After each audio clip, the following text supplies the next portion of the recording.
Good evening, ladies and gentlemen, and welcome back to the Next Gen Racing GT3 Championship Season 2, as brought to you on the iRacing PC simulator system. And tonight we take a look at round number 3, which is brought to you live from Road Atlanta, albeit not quite live in this instance, as we're taking a look back at the Apex Racing Academy lobby as to how they got on yesterday at the circuit. What are the fact that our drivers took to the circuit as of Wednesday, the 1st of December, and we're bringing you all of the action as if it were live a day ago.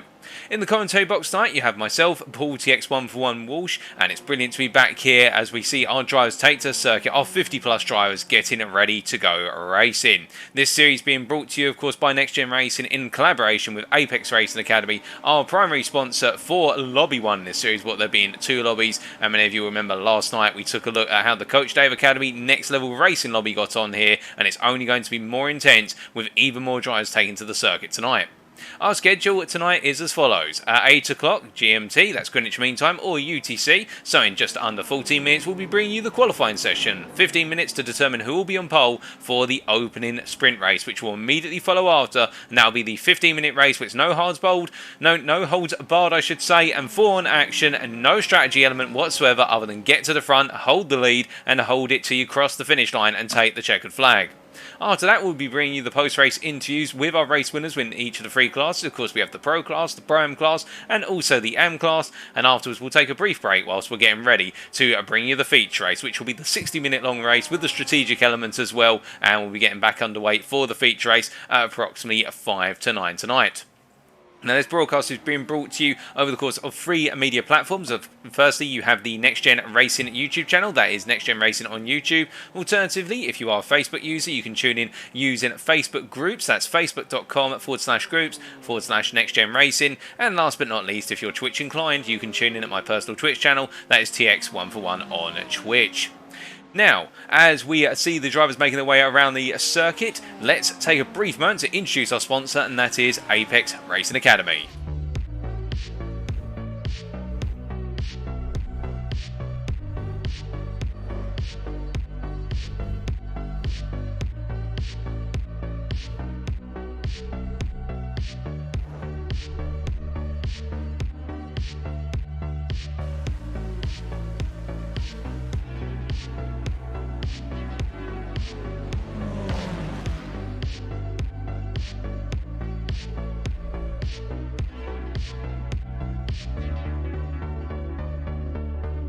So who are Apex Racing Academy, I hear you ask? Well, they're not just a setup shop. They are dedicated to making you better at iRacing with services, access to drivers, and features not found on other driving schools and academies. Working with them will see you connecting with pros like never before.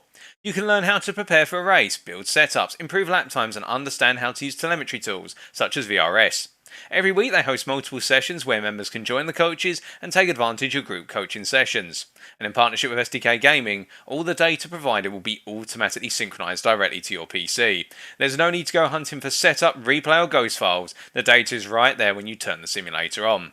Interested? Then why not sign up today at apexracingac.com. That website again, apexracingac.com. And of course, we're very grateful to have Apex Racing Academy with us, sponsoring this series and contributing to the setups our drivers are using over the course of the races, using those fixed setups, and also on top of that, contributing to our total prize pool for the Apex Racing Academy lobby.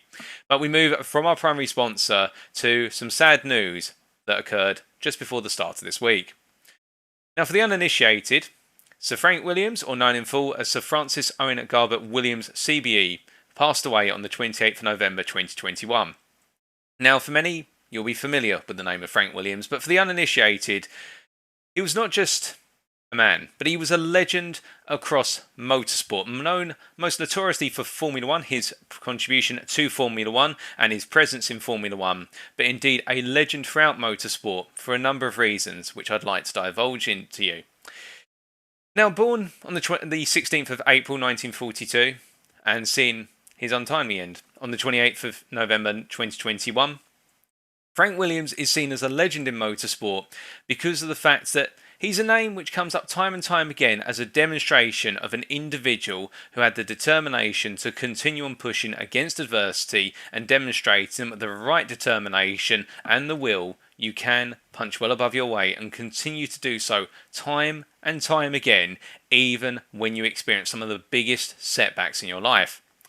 Now, personally, when I first heard about Frank Williams, I was only at the time what would have been 3-4 years old, and I was sat in front of the television with my father watching the end of the Suzuka Grand Prix where Damon Hill in 1996 took the championship in the Williams machine. He took his championship title there, and when there was a cutaway of the camera, I would see Frank Williams, although I was not to know that was Frank Williams at the time, but I would see a man in the wheelchair, and I would say to my father, "Daddy, what's the man doing in the chair?" And indeed, for a good number of people, Frank Williams took the nickname of the man in the wheelchair, but there was so much more to the man than just the nickname.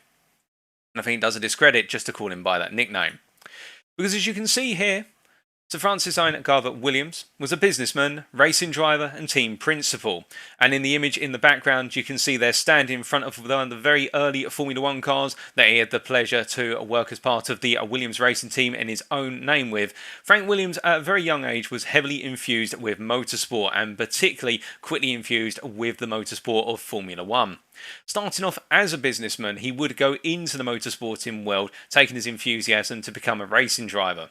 And whilst not having major successes compared to the successes that we would see from other individuals, much all the way back in time and going up to today, successes that most culminate with a name such as Lewis Hamilton at the moment and other names within the motorsporting world, he still had his successes to the point that it was a motivator for him to invest his time going from a racing driver to a team principal and investing in the team that would bear the name, and that was the Williams racing team. Now, Frank Williams, over the course of the career that he had, would not do so well as a racing driver, but do phenomenally well as a team principal, and his team would go on to be perhaps one of the most successful teams over the course of motorsport, and particularly within Formula 1, and I believe they are classified as the most successful, not the second most successful team over the course of Formula 1 motorsport, taking multiple Constructors' Championships Williams and multiple Drivers' Championships where the drivers were racing under the banner of Williams Motorsport. However, it was not the case that it would all be smooth sailing, and the reason for that is, as many of you will know, that Frank Williams had an unfortunate incident midway through his career when travelling back from France to the United Kingdom. He was an avid person who took part in multiple physical sports and an avid runner in the British Marathon, and as he was making his way back from Circuit Paul Ricard to the United Kingdom, he was to be involved in a crash on the road. And whether he was driving the car or not, I'm not entirely sure, but regardless, he was involved in a motor incident which saw him become a tetraplegic. Now you're probably asking at this point, well, what is a tetraplegic? Well, many of you may have heard the term paraplegic, which is normally used to refer to somebody who has lost the ability to use their body from effectively the lower spine downwards or the waist downwards. So someone who is confined to a wheelchair for mobility and does not have the mobility of their legs.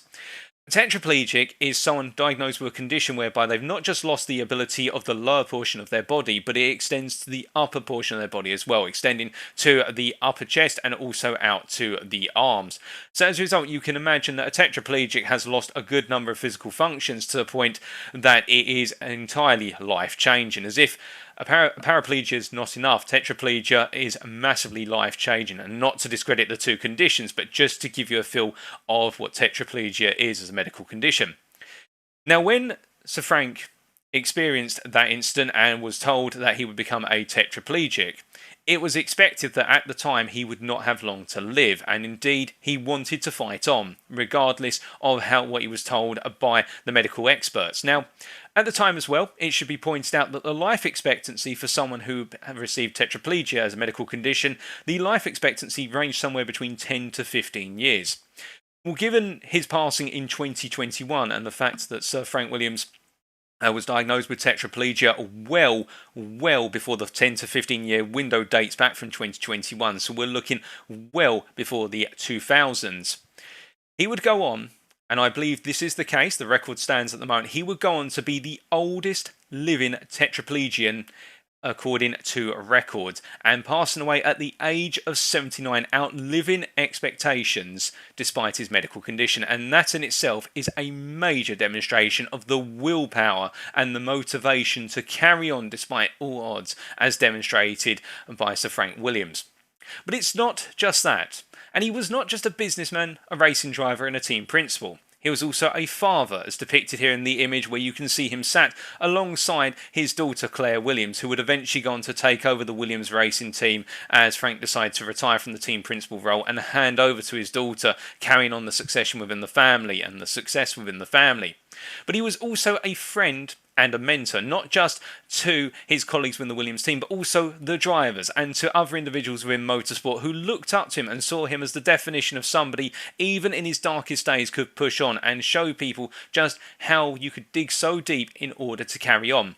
And indeed, those setbacks that he would experience over the course of motorsport, not just in his own personal life, but also with the death of drivers who raced for him, a number of drivers, but the most notable one, of course, being Ayrton Senna, passing away in that horrific moment at Imola in only his third drive for the Williams outfit. And indeed a tragedy within motorsport, and a tragedy which the Frank Williams had to bounce back from.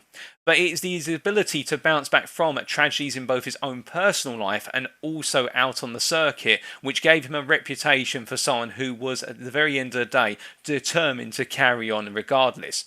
And whilst we don't have the clip available here due to copyright, some of you who are old enough to remember will remember the video footage of when, after being released from the hospital, after his incident and being diagnosed with tetraplegia at Brands Hatch, he returned to the circuit at Brands Hatch to a standing ovation from the crowds. And as I say this right now, I get emotional at talking about the clip, because that's how much the man meant to motorsport, and that was well before his time was up within motorsport and his time with us on Earth was up.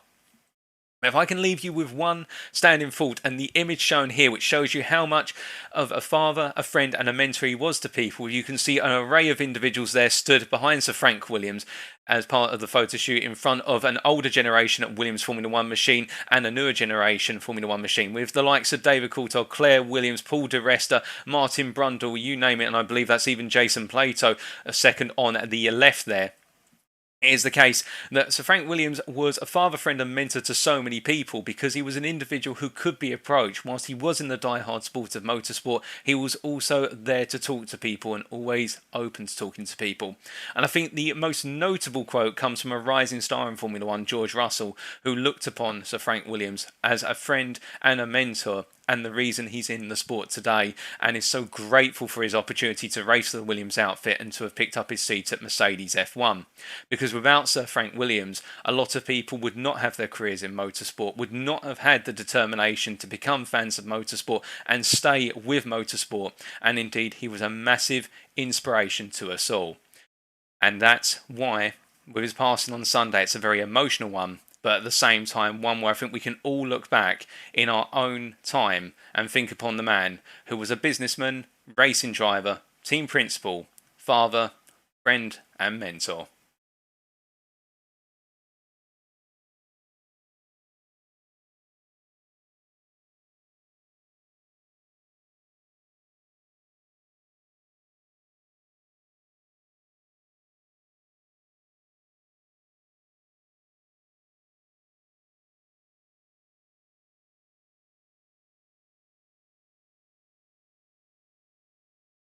And it is with a heavy heart that we do now move on to the standings going into round 3 of the championship. So after round 2 at Sebring, which saw a mixed set of results for all of our drivers once again, we can see in the pro standings of the Drivers' Championship currently Matt Caruana leading by a gap of 14 points over Billy Fletcher, with Caruana having the better pair of results out of the two in the end, and meaning that he's able to hold on to his position in the standings, despite Billy Fletcher having the better performance at Sebring. When we look at the pair of results over the course of Sebring and also Daytona, Matt Caruana just edging Fletcher currently. But still, not to be out of the chase, Elliot Harper and Haakon Gustad and also Tom Edmonds there from P3 to P5, all frantically pursuing Fletcher in being the number 1 contender to take on Caruana. Outside the top 5, Reese Cowell, Tom Dadswell, Jason Lanchi, Oistin Hereford and Tom Mal completing our top 10 there, being separated only by 5 points from P6 to P10, showing how intense the Pro Championship currently is. And as we look outside of our top 10 and to the rest of our top 20 here within the Pro Championship, we can see James Holman there just 2 points ahead of Mark Fletcher, and both drivers putting in good performances at Sebring and looking to carry that momentum tonight, and particularly James Holman's consistency rewarding him well and putting him up into P11 in the standings. Outside of P12, we can see there Kenny Hermans and Tony Verschaff, both with middling performances, and as a result looking to get better performances today. And Callum Brandt in P15 with a disastrous sprint race, bouncing back very strongly in the feature race to pick up some critical points there, 21 points, and Brandt on 33 points will be looking to do the same today. Anders Fies Ankerson, meanwhile, having a difficult day at Sebring, only 6 points added to his total, taking him up to 30, and Robert de Sunic and Daniel Blomqvist as well experiencing troubles at the Sebring circuit. Unfortunately, Christoph Kerekes and Eno Baba unable to join us in round number 2. Meanwhile, in the Pro-Am Championship, we can see a similar situation whereby we have our championship leader of Callum Reid Garton, who's opened up a gap of 13 points over Edward Lack. But the thing for Callum Reid Garton, of course, over the course of both rounds so far, he's had situations where he's had one race go very wrong and one race that's gone very well. And can he finally nail it down tonight and have it so both races go his way? Because he has been showing a phenomenal amount of pace within the Pro-Am class. Will he be able to pull off a perfect pair of results at Road Atlanta? Or will it be the case that Edward Lack or Paul King or Anthony Beck are able to close up? And do not count out Jaco Boshoff there in P5. We then have a 10-point gap to Jean-Louis Deschamps in P6, Lucas Romano very close behind, only a point off, and Daniel Holmer only on count back there down in P8 versus Lucas Romano, both of them on 47 points. We then have Jeremy Debova on what is 45 points and Ben Hicks on 42, rounding off our top 10, but do not count out the rest of our pack in the Pro-Am Championship, with Matthew Hodges and Deirdre D. Verlaming nipping on the heels of our top 10, and Colin Martin and Phil McDougall sharing 37 points, albeit Phil McDougall down on P14 on countback. Stephen Norman and Dirt Bounce there, 34 and 33 points, two inseparable at this point, but Dirt Bounce having a very difficult day at Sebring with only 4 points added to his tally, and you can imagine he will be looking to do his utmost today to get some major points on the board. And Andrew Lovesley with the fastest lap in the sprint race last time out, and his first race in the series, debuting in the series, picking up 28 points in total, and we'll be keeping our eyes on Andrew Lovesley, who has been showing great form over the course of round number 2. James Slates, meanwhile, having a difficult day at Sebring, only adding 13 points to his total, now 28 points, and he'll need to keep up that form to edge away from Peter Lemkins and Hakan Schott, who were not able to finish race number 2, the feature race, and thereby being deprived of some all-important points. Meanwhile, in the AM Championship, we can see Matt Emmens currently leading the standings, but only by a small margin. It's the AM Championship at the moment, which is the closest out of the three going into round number 3, with George Bland only 3 points behind our championship leader, and Jochen Seeger only a further 5 points behind. Will we see the 3 change-up places, or will we see Matt Emmens get a good set of results and start to make the break?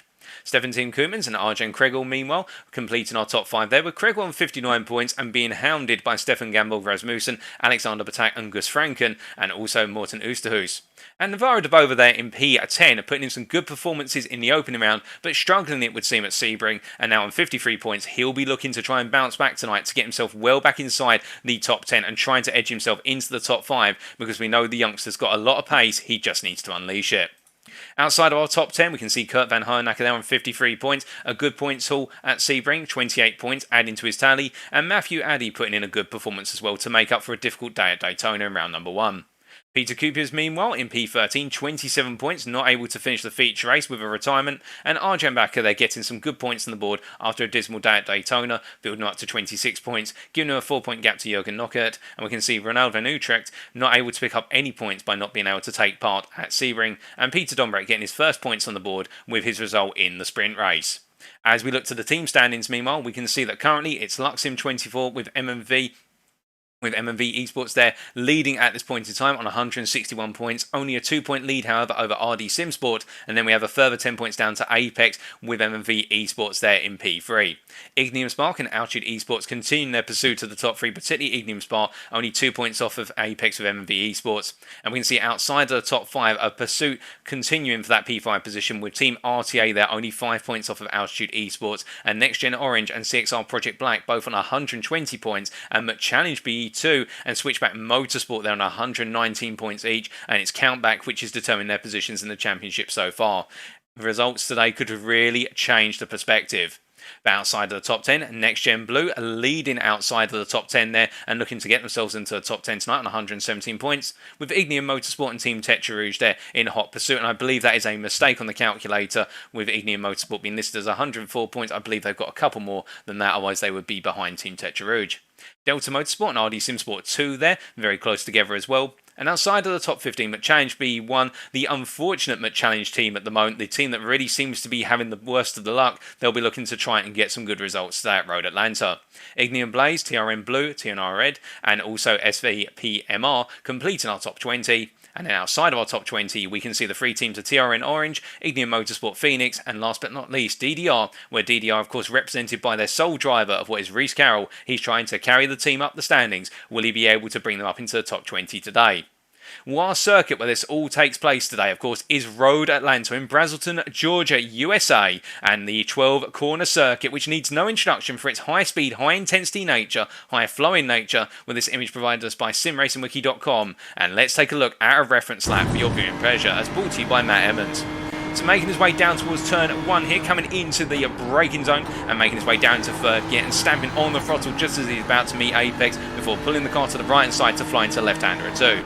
Cresting the ridge and now trail braking into 3 before getting back on the throttle and now settling the rear down as he makes his way through the left-hander at 4 and charges through the kinks on what is effectively a straight here down towards turn number 5. Trail braking into the left-hander at turn 5 and getting back on the throttle as early as possible, using the runoff curve there in order to extend the exit, and now charging down towards turn 6, the double right-hand section at turn 6-7, the slice section on the circuit, as he makes his way all the way down to third gear here, powers through the corner, and as he makes his way into turn 7, now coming down to second gear, and now as he emerges, it's all about getting on the power as soon as possible and stabilising the car. A little bit of wobble there on the exit, you can see just tapping the apex curve a bit too high, and he charges all the way through the left-hand kink of what is turn 8, through the right-hand kink now of 9, the very gradual kink in the back straight as he makes his way down towards the chicane at turn 10. And you can really get a roller coaster feel for the corners with the undulations in the circuit as well here as he comes downhill into at the chicane here. Turn 10A, the left-hander, 10B, the right-hander, and he's looking to try and mount it onto the apex curve there on the exit at 10B as he makes his way all the way through 11, over the crest of the hill and down into the drop, which completes the lap through turn 12, flat out through 12. A beautiful lap by Matt Emmens, and thank you to him.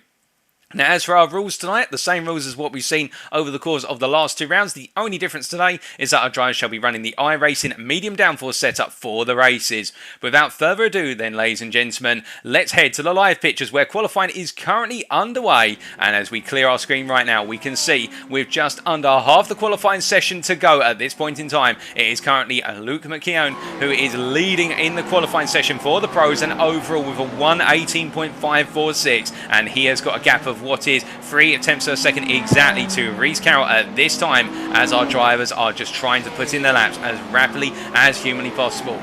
Now, meanwhile, in the Pro-Am class, it is the case that Jean-Louis Deschamps are currently leading the Pro-Am class by a significant margin here, although I say that, and then Callum Reid Garton has come out of nowhere here, literally just now, with a phenomenal lap of 1:19.24, and that is compared to Jean-Louis Deschamps, the best part of a tenth faster than Jean-Louis Deschamps. So Jean-Louis now looking to bounce back here and try to take on Callum Reid Garton, but this is what we have seen time and time again from Callum Reid Garton in the Pro-Am class. He has so much pace at his fingertips, but it seems to go wrong in the sprint race in particular, and it's qualifying where he nails it every time and he looks as though he's nailing it again. And meanwhile in the AM class a bit further down, it's currently Matt Emmens here who running around in the Williams livery. And I should point out, by the way, ladies and gentlemen, you will see a number of drivers running non-standard liveries here, running Williams liveries dedicated to generations of Williams cars, and you can see here that Matt Emmens are running the HP Williams livery, dedicated of course to the car that Pastor Maldonado won the last race win for Williams in 2012 at the Barcelona Catalunya Grand Prix. Indeed, an unexpected result, but again a demonstration of the determination of Williams and that ability to never give in and keep pushing above your weight, as we can see at Matt Emmens right now pushing well above his weight as he makes his way around the circuit, and currently leading in this qualifying session for the AM drivers, separated only from our P2 driver in the AM class of Navarro de Bova here, who is only a 19 thousandths off of Matt Emmens as he makes his way down to turn 6. And you'll see on the tops of what are the McChallenge BE cars, you will see a picture of what is Frank Williams dedicated to him, their tribute. And let's try and get it on the blimp. Well, you can't quite see it too well defined, but you can see on the roof of the car a picture of Sir Frank Williams there, and they've run that on the roof of the car in dedication of the legend of motorsport. As we can see right now, Navarro de Bova making his way on down towards turn 10 and heading towards the drop. And as he comes on through at this point, we take a look in the chat here and we say hello to Nigel Stott and also Josh Wiggins there in the YouTube chat. And we hope you guys are doing well as you guys are getting ready to spectate on some fantastic race. And of course, and do let me know who you're cheering on. Oh, goodness me. And Navarro de Bova there just putting a wheel on the grass. We see drives. Oh, goodness me. And that is a CXR Project Black machine. And I think that was, unless I'm very much mistaken, the Ferrari of what was, and goodness me, I think that was Ed Lack going up into the stratosphere, hitting the car. And where is Ed Lack on circuit right now? Where is the or was it the case? And that was absolutely tragic for the Ferrari driver there. And well, instant happening as we see, that's Billy Fletcher getting it very wrong on what was the run down through turn 4 and into 5. And meanwhile, further around the circuit right now, some drivers really pushing it to the limit. But with only 3 minutes of this qualifying session left to go, we can see that right now all of our drivers trying to find that little bit of extra time here as we look at what is James Holman making his way down through the final corner and going in towards turn number 1 as he comes rip-roaring on through here once again. For Holman at this point, it's now about trying to nail the lap as he makes his way on through, and he really will need to find a way to do so here because this is not ideal in terms of where he's going to be starting if qualifying was to end as it currently is, and he will see himself starting from P13 overall, P11 in class, and it's the RD Sim Sports driver worst nightmare as he gets a tank slapper there coming through turn 4. And we did see in the Coach Dave Academy Next Level Racing lobby last night, or lobby 2 as we'll refer to it in short, we did see a number of drivers experience that challenge in the mid-engine rear-wheel drive cars in particular. So we're talking about the likes of the Ferraris, also the Lamborghinis, the Audi R8s. It's the case that because they've got the weight distribution towards the back, when they haven't got fuel in the car, it's causing the rear of the car to come open in the run through turns 2 through to 5, and as a result they're having to lift off the throttle, whereas the cars with the engine in the front, so the BMWs in particular and also the Mercedes, albeit we're not really seeing too many Mercedes in this series currently, it's that situation where those cars with the weight over the front of the car are able to be more aggressive through the opening 2 sectors, and that's where we're seeing the BMW be so strong, plus its tenacity down the straights. But meanwhile, as qualifying continues right now, and we see Elliot Harper not improving this time around.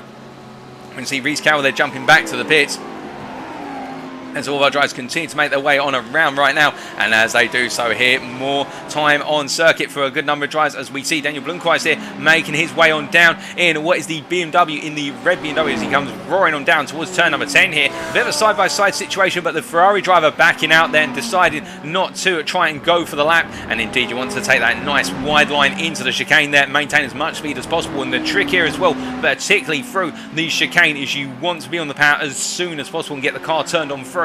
And that's where the mid-engine rear-wheel drive cars do excel in the chicane. It's their ability to get on the power and push the weight through the corner a little bit earlier, as we've now come on to our final qualifying laps effectively with only half a minute to go before that checker flag starts to wave. And let's just take a look further down the order right now with 51 drivers participating in at least the sprint race, and we can see that right now far down the order we do have Oosterhuis here in the Switchback Motorsport Ferrari, who goes to the heavy brake into the corner, as we do see a bit of a glitch on our time screen there with Callum Reid Garton setting a pole lap, which is an incredibly fast pole lap, but I do believe that pole lap is erroneous, because at the end of the day we'd be looking at 1:18s as the best possible laps here. So Luke McKeon is still the fastest driver out on circuit, it should be pointed out, and that Callum Reid Garton lap is a glitch on our timing screen, as qualifying is now complete in terms of the checker flag is out, and we can see it's the case that Oosterhuis not able to improve there as he goes off circuit. Can anybody else improve with the time remaining? Well, we can see that right now our provisional pole sitter of Luke McKeon, he's making his way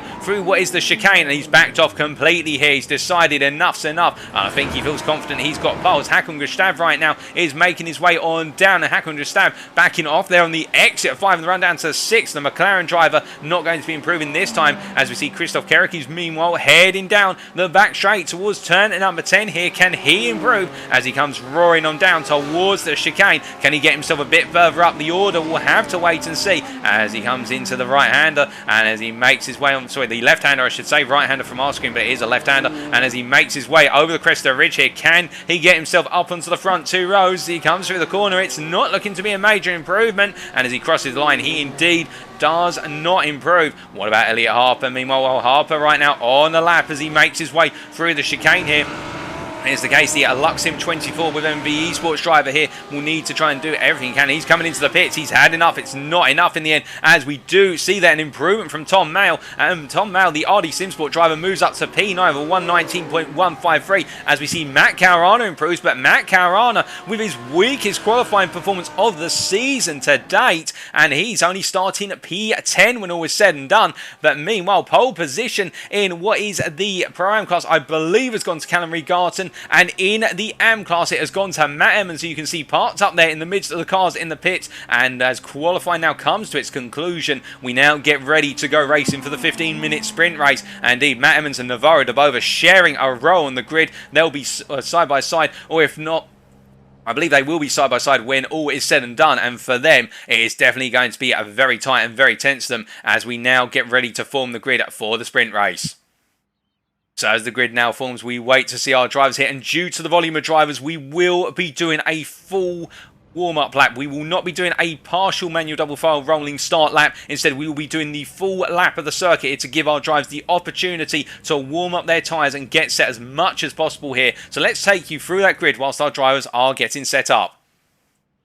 So as we can see, taking pole by a margin of 0.3 of a second, Luke McKeon from Logitech G Altus Esports there. A phenomenal lap by him to take pole in what is his debut in the series today. Reese Carroll taking P2 for Drive Dead Racing. On the second row, Hakan Gustad and Callum Brandt, followed by Anders Ankersen and Christoph Kerekes on the third row. Christoph Kerekes putting in a great qualifying performance, and we love to see him coming back fighting fit. Elliot Harper and Tom Mayle make up your fourth row. Matt Caruana and Jason Landry in row number 5. And it's Callum Reid Garton, our Pro-Am driver, who took pole in the Pro-Am class, 7/10 off of our overall pole time, but a brilliant lap from Callum Reid Garton, and alongside him will be Billy Fletcher with one of his weakest qualifying performances in the season to date. Indeed, this is uncharacteristic of Fletcher, and he's now going to be right up against it versus Caruana, who's on the row ahead of him. Looking further down the grid, meanwhile, we can see Oystein Hereford line up alongside Jean-Louis Deschamps. Jean-Louis Deschamps nipping at the heels of Callum Reid Garton, but in the end, he's got Oystein Hereford between himself and his fellow Pro-Am driver. Tom Edmonds and James Holman completing row number 8. Matthew Hodges and Mark Fletcher on row number 9. Edward Lack and Jaco Boshoff on row number 10, now starting to move into primarily Pro-Am territory, as we see Kenny Herman's the pro driver there in amongst the Pro-Ams with Daniel Holmer alongside him. And then we've got Paul King and Robert Sunik completing our 12th row. And as we then look down a little bit more, we can see Ben Hicks and Daniel Blomqvist there completing row 13. Anthony Beck will have Matt Emmens join him on the 14th row, with Matt Emmens qualifying P28, and that is our pole sitter for the AM class there. Matt Emmens in with a great lap, which was to place him essentially 200ths faster than his main rival for that pole position of Navarro Dabova, who will be joining Didi de Vlaming on row number 15. Phil McDougall and Jeremy DeBova on row number 16, Stephen Norman and George Bland on row number 17, with George Bland having a middling qualifying performance in the end, but he has improved compared to his previous qualifying performances, and the Englishman will look to try and push on in the sprint race, no doubt. We can see Lucas Romano and Jochen Sieg completing row number 18, and as we continue to look down the order, Stephen Tim Koopmans and Arjan Bakker P37 to P38, Matthew Addy and Peter Lemkins on row 20. James Slates and Stefan, and we haven't got his full name there, unfortunately. That's a little bit of a glitch on our screens. Stefan Gamble and Rasmussen there, lining up on what is row 21. Turb Bounce and Alexander Patak on row 22. Arjen Kregel and Jurgen Nockert, Morten S. Oosterhuis and Ronald van Utrecht on row row number 24. And as we look down to our final constituents now, we can see Peter Kupiers and Hackenschott completing row 25, and Kurt van Hoenacker starting last of our drivers in P51. And of course, he will be in the wonderful position where he gets to see what happens into the opening corners, and it's very tight into the opening corners. We are expecting potential incidents. We saw it in the Lobby 2 last night, and indeed in Lobby 1, whilst it's going to be very intense, we can expect sparks to fly once again. As we get ready now to go racing, and we remove the data from your screen, and we look to our drivers as they make their way around, and as we just remove those timing sheets briefly here, because otherwise you'll be seeing drivers bouncing back and forth right now, which is not entirely accurate. All of our drivers making their way around the circuit, behind the pace car, behind the safety car right now, all trying to get temperature into their tyres. And in the mind of Luke McKeon right now, debuting in the series today, we've heard that he is a very, very fast driver. One of the fastest going going out there in iRacing, from what I gather, at least based on the drivers that I'm aware of and the drivers that I've been informed of, and we'll wait to see what he's able to do starting on pole today. As meanwhile, a bit further back, we can see here, as all our drivers coming through, Daniel Holmer here in the middle of the pack there, starting on what is row number 10, and he will be looking to try and push his way into the fights quite early on. But meanwhile, looking even further back, how can Peter Lemkins turn around what was quite a difficult qualifying session for the Pro-Am driver here, and the Belgian will try to do his utmost today in order to move further up the order and get some good points as all our drivers make their way down the back straight. But meanwhile, going down the back straight, we now look towards the front of the field as all 51 cars making their way on down. And now as we head down towards the chicane, we wait to see what our pole sitter decides to do. Does he bunch the field up through the chicane, or does he go late? Let's wait and find out as he takes us to the green. It's Luke McCown.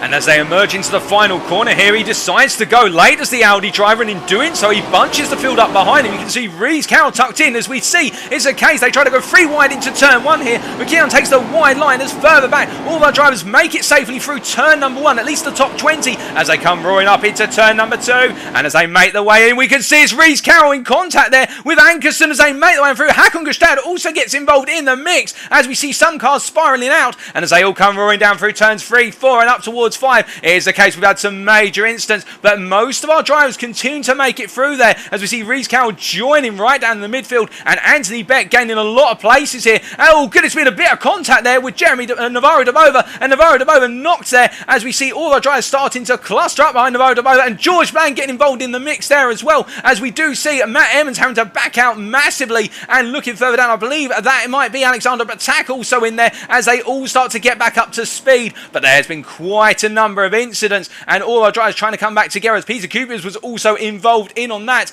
But now as we look back up towards our leaders, we can see Luke McKeon is already making the charge. He's already opened a gap at 2.1 seconds as Anders Ankerson behind. He was not involved in the major incidents, but he's gained from the Audi Simsport driver. He's now your P2 driver as they emerge from the chicane and come roaring on down the hill. So after one lap, a very eventful lap in this sprint race, it is Luke McKeon leading by 2.3 seconds ahead of Anders Ankerson in P2, followed by Christoph Kerekis in P3, Elliot Harper in P4 with Tom Mal behind in P5, and then Jason Landry in P6, followed by Callum Brandt in P7 as they go up the hill. Meanwhile, Billy Fletcher in P8 being chased by Callum Reid Garton here. Callum Reid Garton gaining places at the start. The Pro-Am driver absolutely flying ahead of Oystein Hereford in P10. Then Tom Edmonds in P11, followed by Mark Fletcher in P12. Then James Holman in P13. Then our second Pro-Am driver of Jean-Louis Deschamps here, still in P14 and still pursuing, as we can see Jakob Boschhoff in P15. Daniel Holmer behind him in P16. We've got a good number of Pro-Ams coming together here, chasing after Jakob Boschhoff. We then got Matthew Hodges, Edward Lack, and then Kenny Hermans in P19, the pro driver, having a difficult day at the start of the race. And then last but not least in our top 20, we can see Daniel Blomqvist there in P20 trying to charge away from Ben Hicks, who's closing up gradually, as we hear a little bit further back where Didi Diva Laming in a battle here with what is Alexander Beck. And as they make their way on through the corner right now, Anthony Beck I should say, and Beck has gained the place simply going up the outside, and as a result the Laming right now has had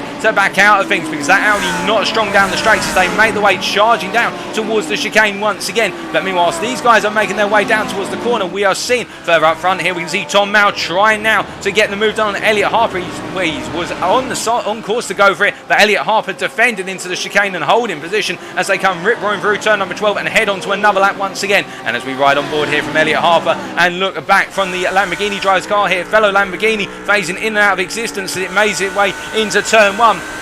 And as they come charging up the hill here, it's a situation right now where Elliot Harper will be able to defend quite comfortably for the opening sequence of corners. You can't really go too wide through the opening 4 corners, as we have seen time and time again in Lobby 2 last time out. But as they make their way now up towards what is turn number 5 here, Elliot Harper holding firm for the time being, but he has got that pressure building. But meanwhile, a little bit further back, I can tell you, it's a situation with Daniel Holman, meanwhile, chasing after Jakob Boschhoff here, and it is one of those situations where the Bright Esports driver wants to get the advantage on the Ignium Motorsport driver as they come charging down towards turn number 6. Now we ride on board with the BMW M4 as they make their way into the right-hander here, and as they come on through 6 and up into 7, you can see it's a situation where Holman's now going to look to just plant the car and exit. Both drivers getting a good exit there, and they've both got the respective tow of drivers ahead of them. So as they go charging down towards turn number 10, once again going up towards the chicane, I wouldn't expect major changes between these two. They will inch together, but how much they're going to close up, that's the big question. And you can see Holman not gaining enough here as they make their way down in towards the braking zone for what is for them the third time of asking, and as a result Holman having to wait patiently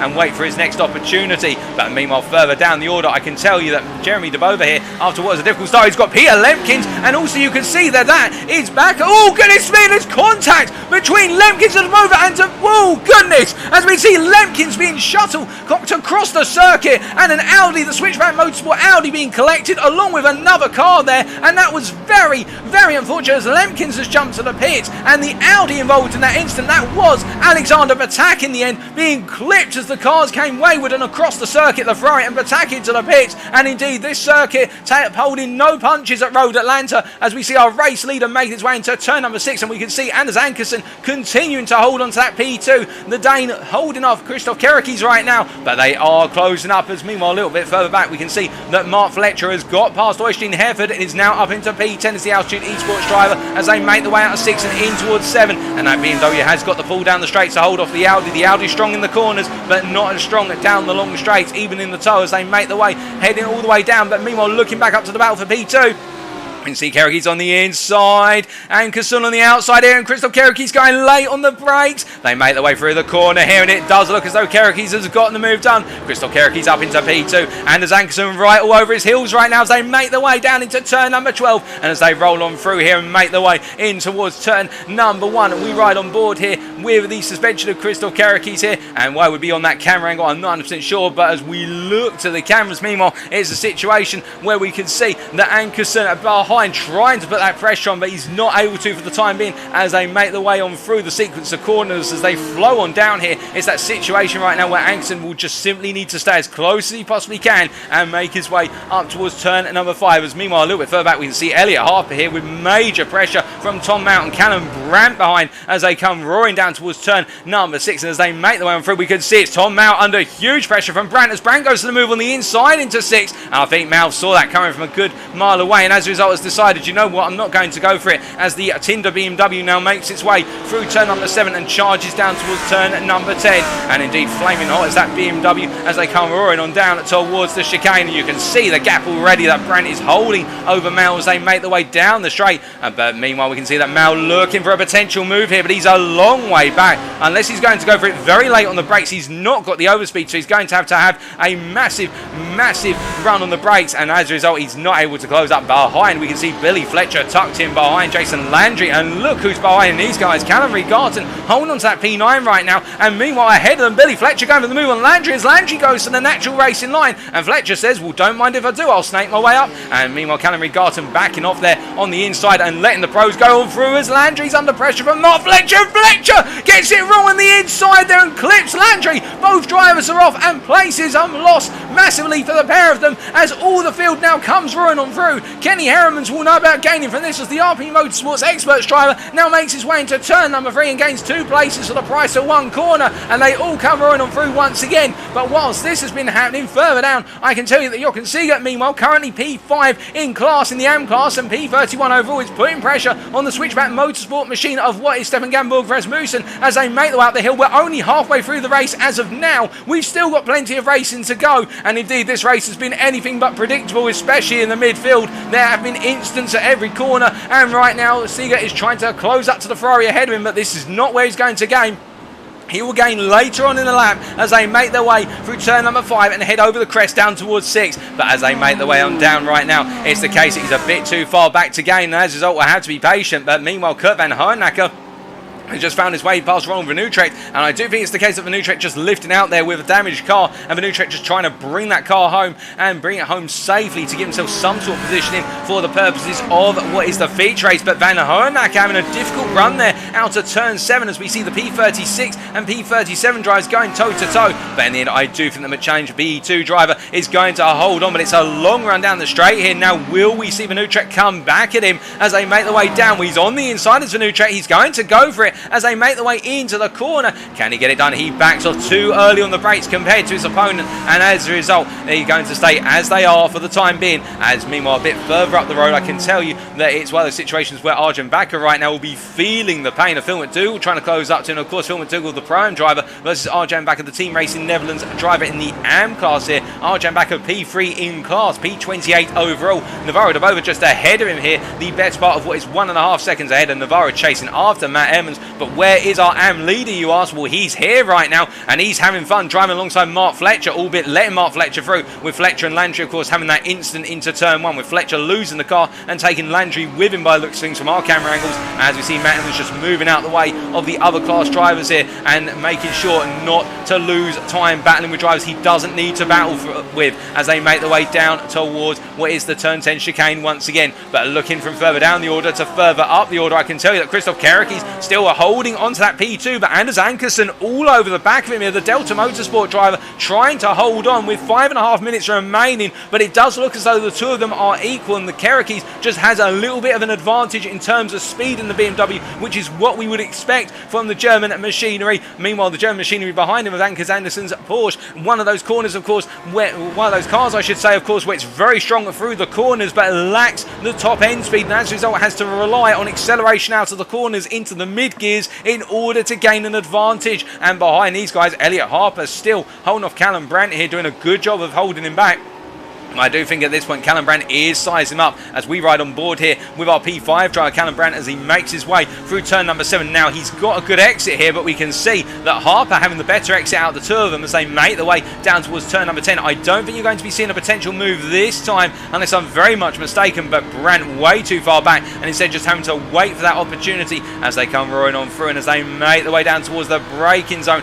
No way through this time, or is he going to look for it? No, he's just a bit too far back, but he was tempted, and in fact he's locked up under braking there, and that's cost him a huge amount of momentum. And we can see Tom Mayle now looking to the inside through 11, and as they come down here into the drop into 12, Tom Mayle makes the return and he's back up into P5 as the Britain as they come through to go on to what for them is lap number 9 here, with now just 4 minutes remaining plus the final lap that they're on when the timer comes down. A bit further back we can see that Matthew Hodges meanwhile putting pressure on Jaco Boshoff for P3 in the Pro class as Jaco Boshoff goes defensive into turn number 1 here, and as they make their way into the corner, Matthew Hodges, which is the Ferrari that we saw going sky high in qualifying to correct our mistake from earlier where we thought it was Ed Lack. It was Matthew Hodges being launched into the stratosphere at turn 11, where he's now back on terra firma and he's trying to chase after a potential podium in the Pro-Am race, in the sprint race here, as they make their way up towards turn number 5. And as they come on through here, you can see behind Kenny Herman's having to wait and act as a bit of a buffer for these guys from Daniel Holmer, who'd love an opportunity, but Hodges almost with the overspeed out of turn 5. He's going to look for it into turn number 6 on the brakes. But you can see Jaco Boshoff giving him the space, but a little tap of contact there by the looks of things. But Hodges in the end backing out as they make their way through 7. And in fact, it was raised up on the curve there, but it looks like it was contact, but it was because he clipped the apex curve of 6, which made the car raise on one wheel. But as they make their way down towards turn number 10, once again, these two neck and neck in the run down towards the chicane. As they make their way down, it's a long run. Can Hodges do it on the brakes this time? We know that Ferrari's strong on the brakes. As they come down, he's going to look for it here into the braking zone. They come Hodges on the inside, Boshoff on the outside. The South African looks to the cutback, but in the end, Hodges makes his way through and he's up into P13. Now, will we see the return here from the Huracan behind? As you can see, a whole queue of drivers now queuing up for the pass.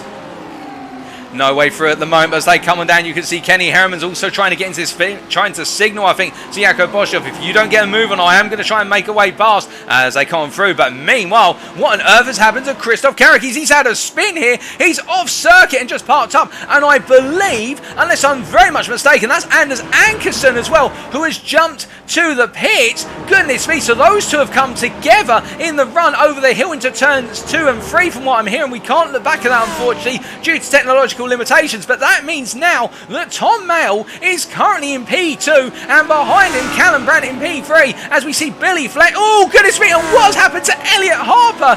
Well, as they're making their way through the corners, Harper just got it wrong, or was there a bit of contact with Fletcher? Well, if it's between teammates, that's the last thing you want, the contact between the two of them. I can tell you that right now, and I do wonder what's happened there as they make their way back under racing. But Elliot Harper dropping all the way down, and Billy Fletcher, well, he's gained from it all. He's moved up into P4 sure here, but the Audi driver will know, and indeed our reigning champion in the Pro class will know that right now he's had a lot of luck go his way in terms of cars ahead of him having instance and move up to P4, and I think he'll just get his head down now and think about keeping it together for the remaining 2 laps. As behind you can see Oystein Hereford now finds himself in a rather unique position, which is his P5, and behind him is a Pro-Am driver who's absolutely blazing fast for his class. And as they make the way out towards turn number 2 here, Oystein Hereford I think is just going to try and keep it easy, chase after Billy Fletcher if he can, but not do anything too extreme right now, because to do so would essentially open up to being reeled in by this man James Holman, the RD Sim Sport Ferrari, which has got Tom Edmonds behind him. As we see Holman getting it very wrong under braking there,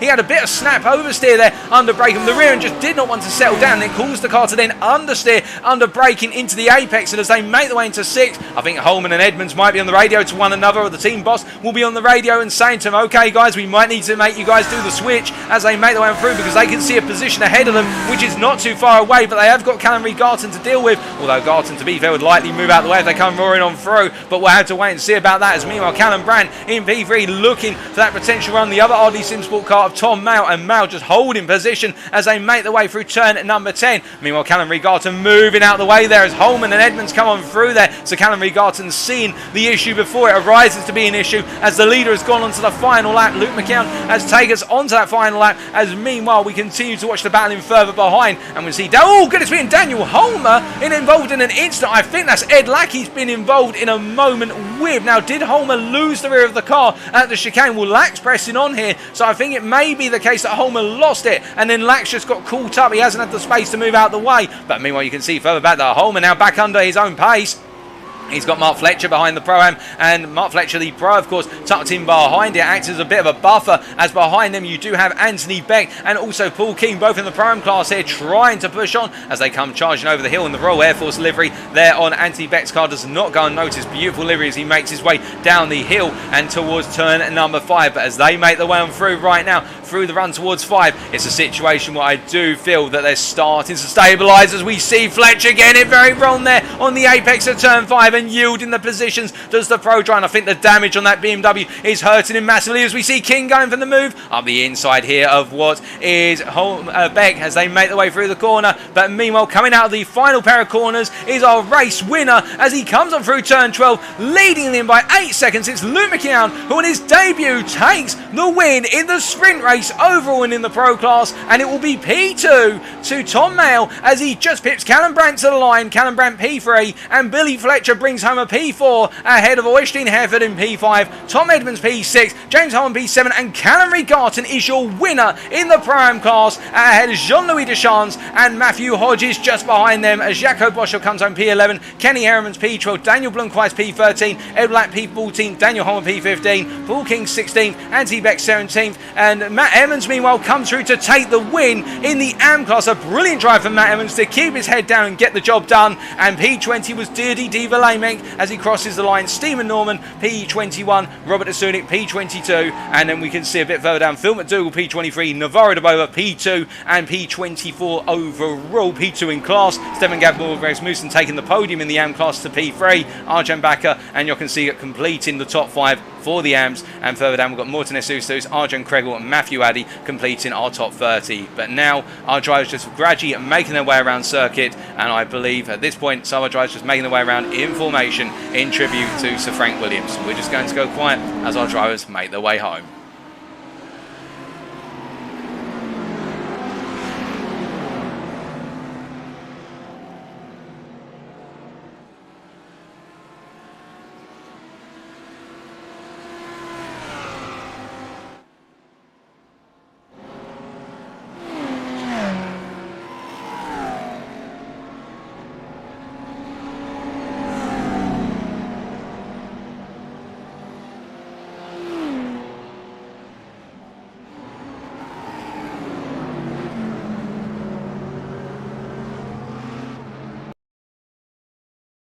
And with that, ladies and gentlemen, it is now time for post-race interviews. We'll be right back.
Alrighty, ladies and gentlemen, we are back then for our post-race interviews of our winners in the sprint race, and we are going to start off with Matt Emmens, our AM winner. Hello, Matt, can you hear me? Yes, I can, Paul. How are you? Matt, doing good, but more importantly, focusing on yourself. A brilliant drive to take the win in the sprint race at Road Atlanta. How do you feel about taking the win? Well, as you know, I've tried for 15 rounds to even get one win, so to get a win around a track that I thought I'd be struggling at is quite good. And why do you say you'd be struggling at this circuit? Because that's quite a surprise. You look quite dominant. The only driver coming close to you in qualifying was Navarro de Bova. In the end, the two of you separated by, I think it was 200ths of a second. I'll be honest, I couldn't get it together in any of the practice sessions or my own testing sessions. It seemed to click for me last night, to be honest. I don't know what the change was or anything like that, but it helped me out. And, well, as everyone can see, I took my first win. Indeed, a brilliant win to take, but it wasn't easy by looks of things. Just take us through that opening couple of laps where there were a number of incidents, particularly in the downhill run from 2 to turn 5, and the incidents ahead of you having to dodge the cars that were quite wayward. It was quite difficult. I just had to pick my gaps and hope that they didn't close last minute and cause me to have an accident or anything major. I suppose I was just lucky in a sense. Well, definitely lady luck proved true with yourself, because to go on to take the win. And looking ahead to the feature race, what was going through your mind into the feature, given the fact that you'd be starting furthermost back compared to your AM colleagues? I'll be honest, I was too giddy to even think about the feature race. I was a bit excited last night after the sprint race, shall we say. Well, we look forward to seeing how you get on in the feature, but until then, congratulations on your win, your first ever win in the series. Thanks, Paul. Take care. You too. Alrighty, well, having heard from Matt Emmens, they're very happy with his win in the series, the first win he's taken in the Next Gen Racing GT3 iRacing series. We now come to Callum Reid Garton, our Pro-Am winner, of course.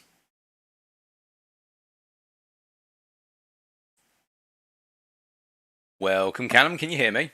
I can, mate. How are you? Doing good, thank you, Callum. Yourself? Yeah, not too bad, mate. Thank you. Well, Callum, a brilliant drive from yourself, but really a dominant drive, I should say, leading every lap in class to the very end. How's it feel to have taken the win in the sprint race at the third time of trying? Yeah, it's decent. I know this track fairly well. I won the VRS Endurance around here this year as well, so I've had plenty of time to practice the track. So yeah, it's a good overall race. So And with respect to the situation in terms of feeling comfortable at the track, was there a sort of cloud hanging over your head over the course of the race? Because we saw at Daytona and also at Sebring, you have brilliant qualifying sessions, dominant qualifying sessions, but it all went wrong in the early stages of the sprint. Was that sort of hanging over you at all here? Or was it a case of, no, I know this track like the back of my hand, I'm not making a mistake this time? yeah, no, qualifying was difficult because of how tight the track is. And it was hot. I didn't think I got a lap in until the last 4 minutes of the session. So it was hard, and obviously off tracks here are very strict as well. If you go like a tiny little bit too wide or take a little bit too much curb on one corner, you get an off track instant. So when you're on the limit, like trying to extract the most amount from your lap, then it's going to happen. So in the end, I managed to get a banker in, which put me in P1, which was nice. So yeah, just took it from there, really. Well, indeed, it was a fantastic job. And then going into the race, having started so far up compared to your peers in the Pro class, the only other driver really starting with you 2 places back was Jean-Louis Deschamps. What was the game plan going into the opening laps? Game plan wise was try and maintain like track position, but also try and let the pro guys through during the race, because obviously that would help me during the feature race when it comes to gridding. So I took that into consideration, hence why I jumped out of the way out of like quite a few drivers. So yeah, it was just one of them things really. I was just trying to let them guys race as well as trying to race my own race as well. So Well, definitely a smart strategy, and it proved true and worked out for you. And now going into the feature race, of course, doing a bit of planning there in the sprint race. What was going through your mind in the build-up to the feature? Don't get murdered. That was the honest thought. Because yeah, it's a crazy track, especially with like how many cars we have on the grid, like 45, 46. Yeah. So yeah, the plan was not to get murdered. Well, we look forward to seeing how you get on in the feature race, but until then, congratulations on the win, and it's great to hear from you. Thank you, Paul. Take care. You too.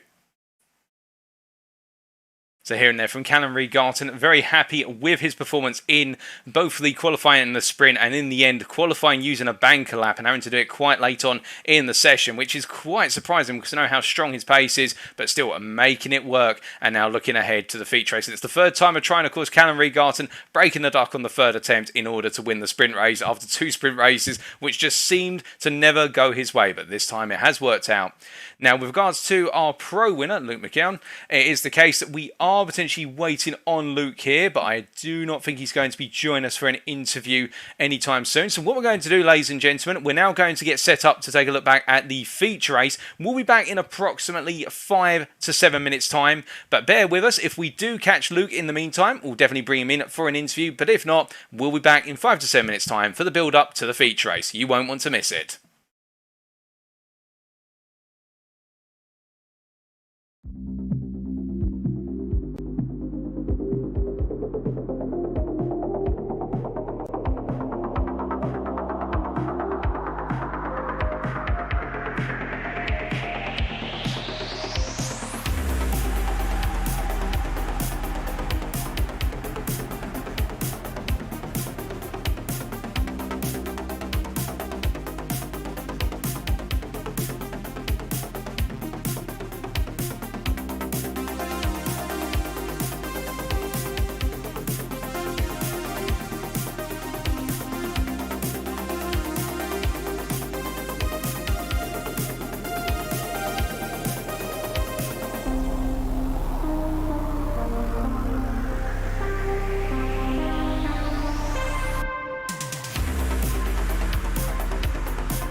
Alrighty, ladies and gentlemen, we are back then for the build-up to the 1 hour feature race, which is due to get underway within the next 6.5 minutes, as all of our drivers right now take to the circuit and put in their final practice laps in the build-up. And I should clarify, by the way, as was pointed out to us by Billy Fletcher in the YouTube chat in the build-up to the races, that he was running a special Williams-orientated livery on his Audi R8, which did not load properly. We have managed to get load, and you can see now it's a reference back, of course, to the older Williams, I do believe, running in the colours which the legendary Nigel Mansell, the British driver, won a good number of races in, as we can see it making its way right now through turns 6 and 7. We wanted to make sure we got that up on screen. The Williams Honda Cannon paint, it is there for you, Fletcher, if you are still watching. And to answer some of your questions, you guys have been raising a good number of questions and also comments. We can see there Josh Wiggins earlier on talking about in the YouTube chat that P6, P7, P8 in all on 50 points. And I believe that was with reference to one of our championship stands. Indeed, a very tight championship. Craig Pearce in the Twitch chat there saying good evening. We say good evening to you, Craig. We hope you're doing well. Callum Reid Garton as well saying OMG in there. And I think that might be for the flying Ferrari at one point, or in the race, the carnage in the Ferrari. Billy Fletcher iRacing also saying that Elliot Harper got caught up in the Kerekes and Ankerson crash, and that explains why we saw Elliot Harper going very wide off the circuit at turn 7 and Billy Fletcher coming through as a result. And as we continue to look through there, we've got RC there going, let's go Tom Mayle, indeed cheering on Tom Mayle. And I believe Tom Mayle right now making his way around the circuit, and there he is, the RD Sim Sport driver, as he makes his way on through. And looking a bit further around once again here, as Callum Reid Garton makes his way around as well, up into turn number 7 right now. We can also see their KT Eames in the Facebook chat saying congratulations to McKeon, Garton and Emmens for their wins in the sprint race. Indeed, brilliant drives from all three of them, all unique drives in their own unique calibre. And we can see Josh Wiggins in the YouTube chat asking us, have we got our new PC yet for the broadcast? So, not currently, we're still waiting on that. The scheduled arrival date is the 14th of December, in which at which point we'll be upgrading our PC components and also upgrading the quality of the stream somewhat. What I can say, however, if you are looking at this right now and thinking, hasn't the graphical quality of the stream improved? Did spend a good portion of last weekend looking at tweaking all of the iRacing settings for the purposes of the broadcast. This is the best we can do in terms of delivering that quality right now, but you can imagine that when we do get access to that improved PC, it's only going to get better. As we can see there, Matt Emmens saying, I have to get you one of those podium chairs. They are well comfy.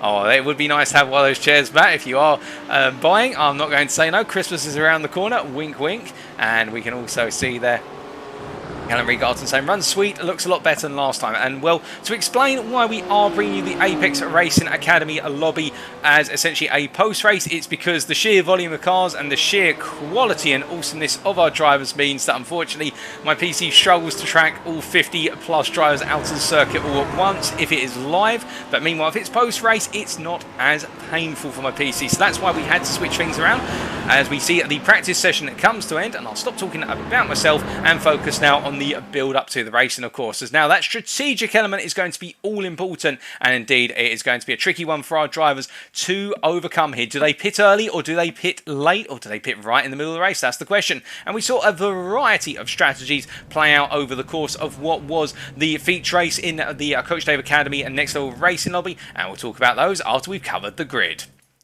So taking a look at our grid then, once again, as we go down the grid one row by one. Callum Brandt starting on pole there, ahead of what is Håkon Gudstad, and I do believe, in fact, that we may have a slight glitch of our grid here. I'm just double checking to make sure. And we'll note this grid, I think, is correct, in fact. So Callum Brandt and Håkon Gudstad starting on that front row with Anthony Beck and Kenny Heremans alongside him. In fact, I'm just going to double check and make sure that no, that is not correct, and as a result, we will not be using that grid reference chart there. That grid is not correct, ladies and gentlemen. Apologies for that. As also, I should clarify, by the way, we referred to Callum Brandt a number of times over the course of the sprint race as an RD Sim Sport driver, because that's what was being shown on our screen. That has been fixed now. He is a privateer. He is not racing under the banner of what is RD Sim Sport. So sorry for the confusion there, as we are now looking to get away, and it will be the case as our drivers go to move. We see Peter Kupi is here, taking us away from pole position after a difficult race in the sprint race. We'll now be going racing once again. And can we get that updated grid here, or are we going to be impaired?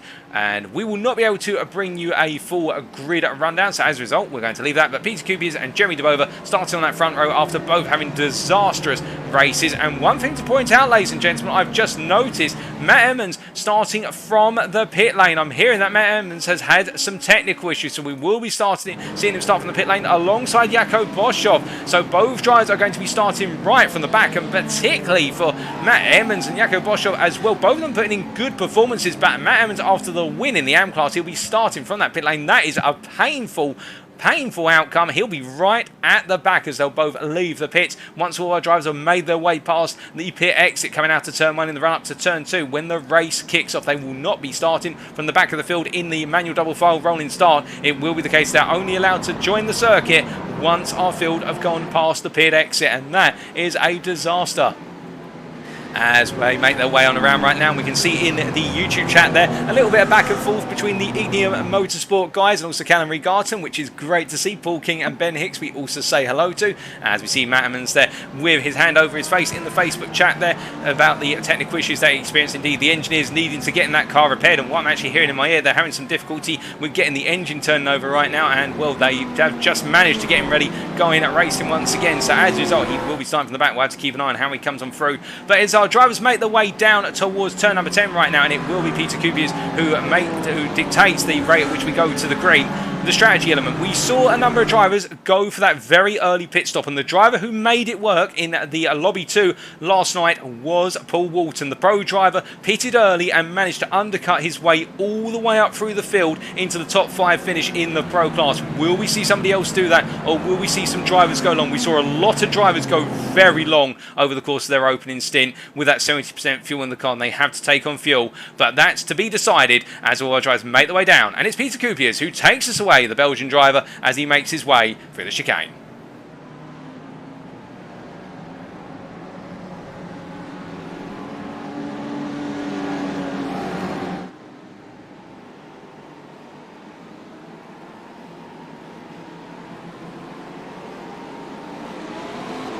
And you see Kupius has gone there as they make their way through the corner, but he's had a very poor start, and Jeremy DeBova in fact gets the jump as all of our drivers bunch up there. Lucas Romano right in the middle as they come down in towards turn 1, and George Blank coming on through as well as they go 4 wide there. And as we look further back here and look to the blimp camera as they make their way out, we can see we've got Håkon Gudstad trying to scythe his way in between the drivers and make his way down through the corners now through turns 2, 3 and 4, and as they roaring down a little bit further back, everybody coming on through. As we look further down, it looks like we've got a driver who's run run off wide there, but it's going to rejoin via the escape road. And as everybody makes their way down through the corners right now, all settling down into a rhythm, but most drivers have made it through this time. No major incident on the opening sequence of course. This is great to see, although I say that, and then Jean-Louis Deschamps gets it all mother of wrong as he comes over the apex of turn 5, but nobody taken with him. The Delta Motorsport driver there keeping himself clean and out the way, as meanwhile our leaders make the way in the long run down towards turn number 10 for the first time of asking. And as they come running on through right now, they make their way on down towards the chicane, and now it's all about that potential slipstream. And we see Elliot Harp here starting quite far up the order, given the retirement, or the disaster I should say, at the end of the sprint race. He makes his way down to braking here. He looks to move on Koopmans. And I think Koopmans is going to oblige here. The AM driver letting Harper come on through, but you can see Matt Caruana getting caught up behind, and Caruana also trying to come on through here, and he can't find his way through. And Reese Carroll as well, as he makes his way through the right hand of the Drive Dead Racing driver, having a difficult start behind Caruana. But after one lap, as they make their way out the hill, it's Jeremy DeBova leading by 4/10 of a second over George Bland, being pursued by Ben Hicks. Then we've got Jason Landry in P4, Anders Ankerson in P5, and it's Lucas Romano in P6, followed by Hakan Gustav in P7, then Elliot Harper in P8, as we are Tim Koopmans in P9, Matt Caruana P10, Reese Carroll P11, James Slakes P12, Alexander Patak P13, Kurt Van Hoenacker P14, and then we can see Dirk Bounce, Matthew Addy, Robert Asunik, and then Arjan Kregel, Ronald Benutrecht and Morten Oosthuis completing our top 20 as they go roaring once again. And further back there we can see the situation where Fumadul trying to close up to the back of the drivers ahead of the Tic Tac Mobiles. They make their way on down, but a little bit further back behind them we can see Jochen Seeger breaking away for a side-by-side between Arjan Bakker here and what is Stephen Norman as they come up, and Norman in the Pro-Am machine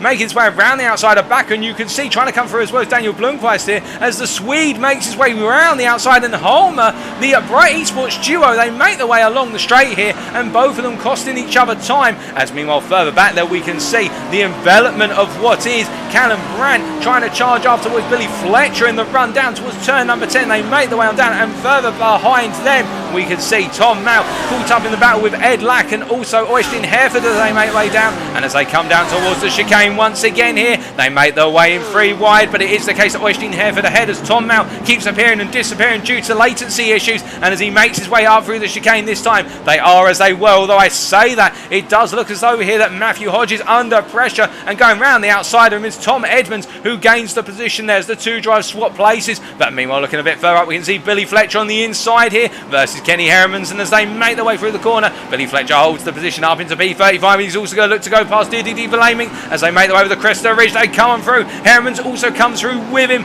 as they make their way through turns 2 and into 3, keeping it nice and clean right now as everybody makes their way through the sequence of corners once again and down in towards sectors 2 and 3. But meanwhile looking further upfield we can see that Matt Caruana, having now found his way into that P8 position, chasing after Elliot Harper, and as they come roaring down the straight here you can see just ahead Elliot Harper really putting that pressure on Ben Hicks here, trying to get the message on through, but everybody just in position here between the different classes and trying to move out of one another's way. As we see George Bland here in the Porsche on the right hand side of your camera lifting off completely and letting all the drivers come through there, and Bland, to be fair, doing the right thing I reckon, given the fact that he's the AM driver and the closest AM driver behind him is Stefan Tim Koopmans, who's here, and he's got a sizable gap to Koopmans even with the lift off right now. So as they trade places, it is the case being smart. Meanwhile Jochen Seeger has just gained the position on what was Oosthuis as they make their way through the chicane. He did it under braking there, and we see the Switchback Motorsport driver letting Daniel Blomqvist through into turn number 12 as they come on through as well here. We're getting all the traders into position as they make their way further down towards turn number 1. On to lap number 4 they go,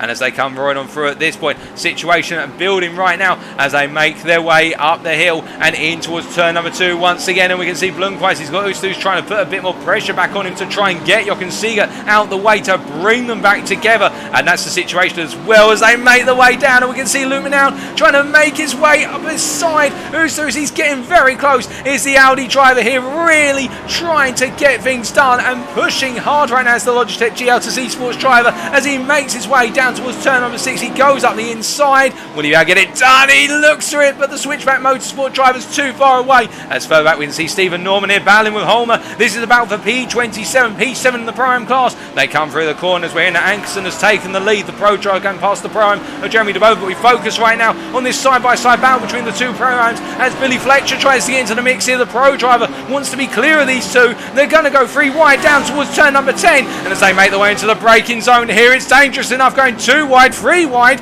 well, it's going to be even more, and they make their way under braking. Fletcher comes on through late on the brakes as ever, and you can see Stephen Norman just backing out there and letting Holmer through, I think thinking that it's going to be too much to handle. But as they make their way now through the corners and down the hill, we can see that Anthony Beck meanwhile just simply trying to hold off Callum Brandt as they come through, and Callum Brandt has got the mother of all trains of pro drivers behind him as the pro, as that's Tom Mao, Kenny Hermans, Oystein Hereford behind, and Oystein Hereford looking for the move on Hermans here as they come through turn number 1. Up the hill they go. This is the battle for P15 in class. As we see, we've got an Audi off there, and I believe, unless I'm mistaken, that's Kurt Van Hoenacker, the AM driver, getting it wrong somewhere around the lap as they make their way down through turn number 3. Once again, you can see Oystein Hereford has gained the place on Kenny Hermans, but for how long will it be as Hermans is looking very sharp as they come through the sequence of corners here, line astern all of our drivers as they settle down into rhythm. 6 minutes of the race gone. We've still got another 54 minutes to go and plenty of racing still to come. As meanwhile, further up the road, I can tell you that up towards the front right now, Hakon Gustav is making moves. He's trying to get past Jeremy DeBoer here.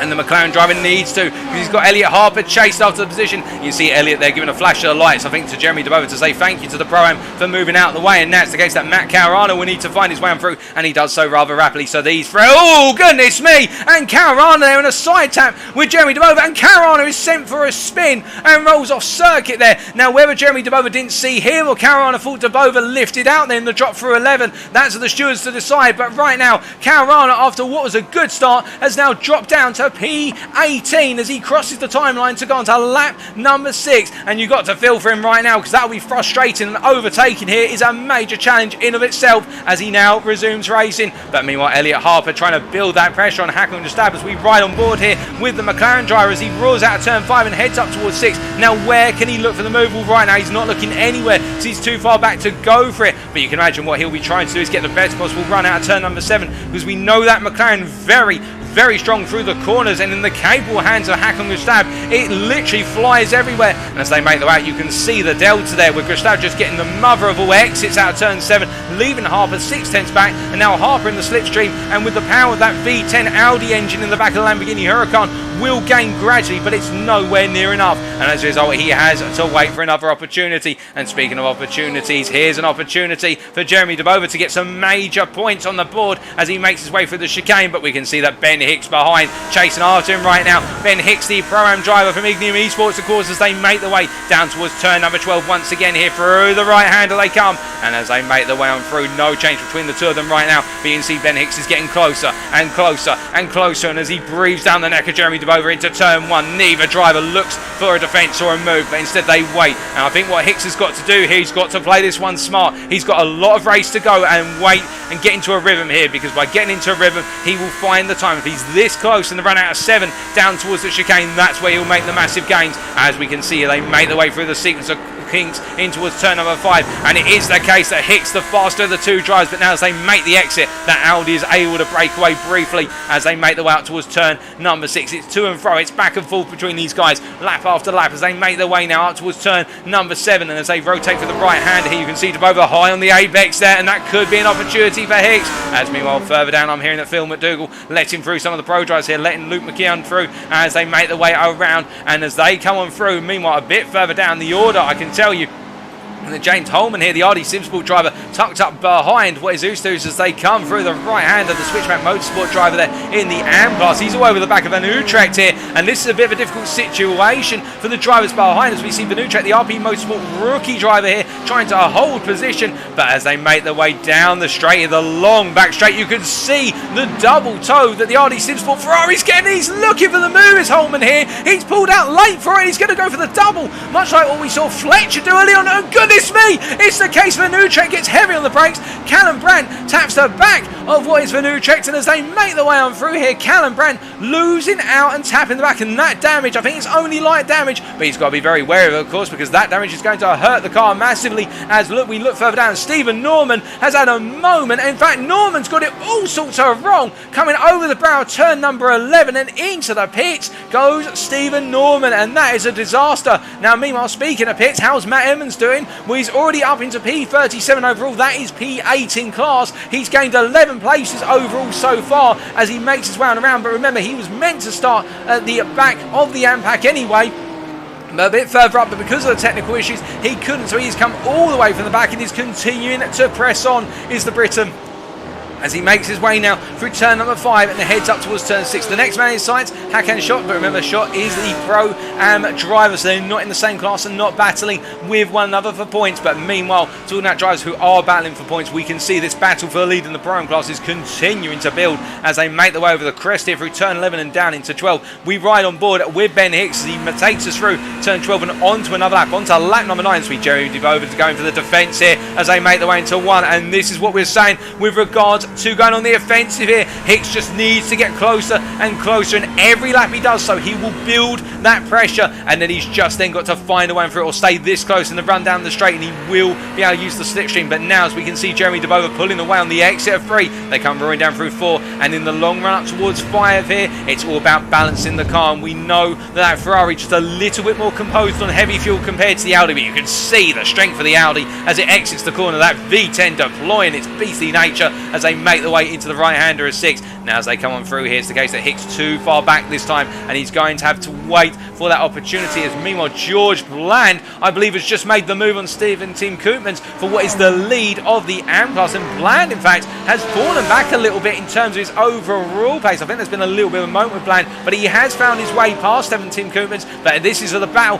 of the lead of the AM class as they make their way down the back straight. They're before the King Canine already. Koopmans on the outside as they come down towards the chicane here. It's Lamborghini versus Porsche. Now, what can Bland do? We know he's a devil in the detail braking, but he backs off here and decides to tuck in, realising there's no need to fight so aggressively at this point, because otherwise what they're going to let happen is the Dane of Alexander Patak here, the Switchback Motorsports Audi, will close up to me. He's only right now the best part of 3 seconds back on those guys, so as a result they do not want to bring him into that fight, or at least that's what I think George Bland is going for. He wants to make the battling subtle but smart as they make their way onto lap number 10, and Alexander Patak pushes on here in the pursuit of a potential win in the AM class. As meanwhile, further down your order, I can tell you that Phil McDougall right now has just let Billy Fletcher through into turn 1, as McDougall himself not having a bad race, currently P6 in the Pro-Am class, P21 overall, as he makes his way through the downhill right-hander in the Tic Tac Mobile from CXR Project Black, getting a move on as much as possibly can, and a rather unique livery that one, I must say. I do like it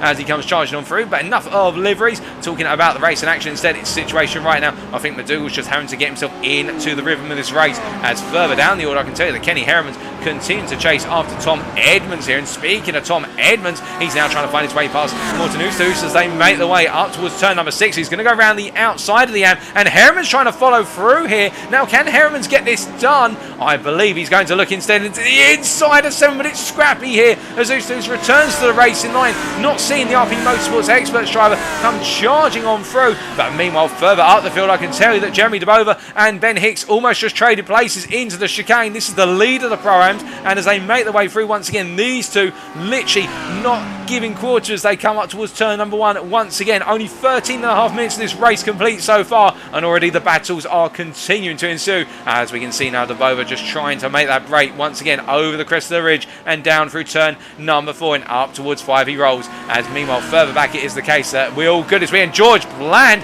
what has happened to the Briton? Well, George Bland there has got it very wrong at turn number 1. Now, whether there was contact or not, we won't be able to tell you, but Bland has had an off at turn 1 and now finds himself rejoining, and he's going to drop all the way down the order as he has to return on the outside of turn number 3 and take to the escape road effectively. So Bland just dropping down the order like a stone as everybody is coming on through right now, and that is not good news for Bland. But meanwhile, not good news for another driver, Jason Landry here, our P2 man overall and P2 in class in the Pro class. It's not good news for him because he's got a very, very hungry McLaren behind him in the hands of Håkon Gustad, and Gustad would love for an opportunity to take a win as well as they make their way down through 11 and into 12. They come roaring on through here. Ahead of them, they've got Holmer, the prime driver, who's a lap down after earlier instance, and as they come across that timeline, you see Holmer just staying out of the way as they make their way through the corners here, and nobody losing any time as Landry now has to try and break away, does the Delta Motorsport driver, as they come rip-roaring up the hill, and as they make their way on through, we can see it's that situation right now where Landry just trying to break away, and this is good news of course for Anders Ankersen, our leader at this current point in the race, in the fact that he's got Landry essentially acting as a little bit of a stumbling block for the potentially faster drives behind, although to be fair, Landry no slouch himself, he wouldn't be in the pro class if he was slow, I can tell you that, but not to say our pro-ams and AMs are slow, just the relative comparison of the classes, of course, not to insult anyone, and there we go, we've probably insulted a number of people's feelings already, but besides that and feelings hurt, Landry right now just trying to do his utmost to hold Håkon Gustad behind him as they come roaring on down, but the McLaren driver meanwhile charging all the way down to turn number 10 here, and as we ride on board with the MP412C driver all the way down towards turn 10 they come, and you can see the difference here where the straight line speed of that McLaren is just not enough to get close enough, and instead having to back it off and look for the opportunity later on lap, and that is the weakness of the McLaren. It just does not have the legs on the straights. What it does have is phenomenal performance in the corners when it's balanced out on the throttle, and Håkon Gustad is the man to tame the McLaren as they come through 12 and go roaring up towards turn 1. It's the closest he's ever been as he looks for it on the inside. Not close enough this time, but he is tempted. He's starting to salivate at the prospect of going for the move as they make their way up the hill through turn 1, through turn 2 and into 3 they come. And with a little bit of traffic ahead of him right now, the traffic at Holmer, of course, this will help Landry for the time being because he's not close enough to be impeded. Instead, he's close enough to be getting a slipstream on the straights, which will be very important for the Ferrari drivers. We can see Gustad really attacking turn 5 there. Look how close he is this time. Just trying to close up as much as he possibly can here. He knows he's got to be within 2 attempts exiting turn 7 to have any chance of the run down the back straight. And as they make the way out of 6 and into 7 here, can Gustad get it done right this time as they exit from the corner? It's a good exit. Landry gets about the same in terms of an exit, and as they make their way down, the gap is 3.5 tenths. Can Gustad close up? Well, we'll have to wait and see, as meanwhile further down we can see Robert Sunik here letting a Matt Caruana and Luke McKeown through as they come through, and we can see Caruana and McKeown are making their way through at a rapid rate here and coming through the field, and particularly our winner in the sprint race in the pro class, Luke McKeown, starting all the way from the back. He is absolutely flying right now, and working with Matt Caruana I think here in order to try and come through with the youngsters as they make their way down towards turn number 10, and as they come into the braking zone here you can see Caruana immediately lifting off, not wanting to fight this one but deciding to play it smart and instead let the faster driver take him up the field with him as they make their way over 11 and down into 12 once again. Now as they come charging on down the hill, looking further down the order, I can tell you that Callum Reid Garton here looking for the move on Anthony Beck as they come into the chicane. Garton coming from the back of the field of course, and meanwhile we see that Beck going a bit deep into the corner, and Øystein Hereford now trying to come on through, and the pro driver does make his way round the outside in the end and makes his way up into P25. There's Beck down to P26 but still currently P8 in the pro class here, and I think Beck just keeping his head down and fighting for the places which he thinks he's got the pace to fight as they make their way up into turn number 1 once again. And as they come charging up on the hill here we look a bit further down our order and we can see Matt Emmens here now starting to close up to the back of Arjan Craig. He's been putting a lot of momentum in as they make their way up the hill here, and Matt Emmens continuing to push as he tries to look for a way past the Audi in front of him, but Kregel no slouch when it comes to defending as they make their way through turn number 4 and down through the Kings, and we ride on board the gearbox here, the Audi driver, and you can see behind Matt Emmens he's got Boschov and Håkon Schott closing up behind, so it's a difficult situation right now. What does Emmens do? Does he try to close up and go for the move, or does he back off, let the Proms through and let the Proms pull him up towards Kregel once again here as they make their way through turn number 6, and you can see how Krell just able to carry that momentum through, but to be fair Emmens also doing so as Krell goes very deep on the exit of the corner, and as a result now Emmens is going to be in a prime position to look for the move here as they come roaring down the straight, and as they come under the trees here it's the situation where Kregel just simply now at the mercy of the BMW straight line speed as they come roaring on through. We look down to the closer cameras here and Emmens looking for the move, but Kregel goes defensive to the inside into the chicane, under braking it's going going to be, and Kregel going deeper than Emmens as Emmens looks for the cutback, but there's no way to cut back as they make their way over the crest of 11 and down towards 12 once again, but Emmens all over the back of Kregel as they make their way through turn number 12 and head up towards 1 once again. We ride on board now with Matt as he looks to move, but in fact he's going to back off as I think Boshov's going to look for the move on the inside, and Boshov comes on through here, so the Pro-Ams have had enough, and now Emmens is going to have to let the Ignium Motorsports Pro-Am drivers come on through here and siphon their way past Kregel as well as they make their way through turns 4 and 5 and roar down towards turn number 6 in short order. But as they're making their way around right now, we look a bit further up the order and we can see Jeremy DeBova here still leading the Pro-Am race, as meanwhile alongside him is Mark Fletcher, the Pro driver, coming on through here, and behind him is Ben Hicks, our P2 driver in Pro-Am, as they come up into the chicane, and Ben Hicks going a little bit deep on the brakes there, and we can see Jeremy DeBova all out of sorts there on the run through the chicane where he let Mark Fletcher through, and as a result Hicks capitalises and moves up into the lead of the Pro-Am class. A sensible but smart opportunity there for Hicks, and he's taken it, as meanwhile further up the field we can see in P3 right now Hakon Gustav has found his way past Jason Landry into what was turn number 2 and 3. We didn't quite see it on camera, and now Gustav hunts after Elliot Harper as they make their way through turn number 5 and head down towards 6 here, and you can see the Lamborghini driver having a very poor run out of turn 5, and as they come up into the right hander you see Harper defending here, and Gustav looking for the cutback but he can't quite find it as they now make their way through the right hander of 7. All the pros coming together here as they make their way through turn number 7 and up towards 8. And Hakon Gustav right now really in the driving seat as they make their way down towards 10, but it's such a long straight here, and the McLaren just needs so much slipstream to overlap the Huracan as they come down towards 9 and into 10 they go into the braking zone. Harper on the inside, Gustav on the outside. Gustav's going to try and go around, but instead he opts for the cutback here and looks to get the momentum.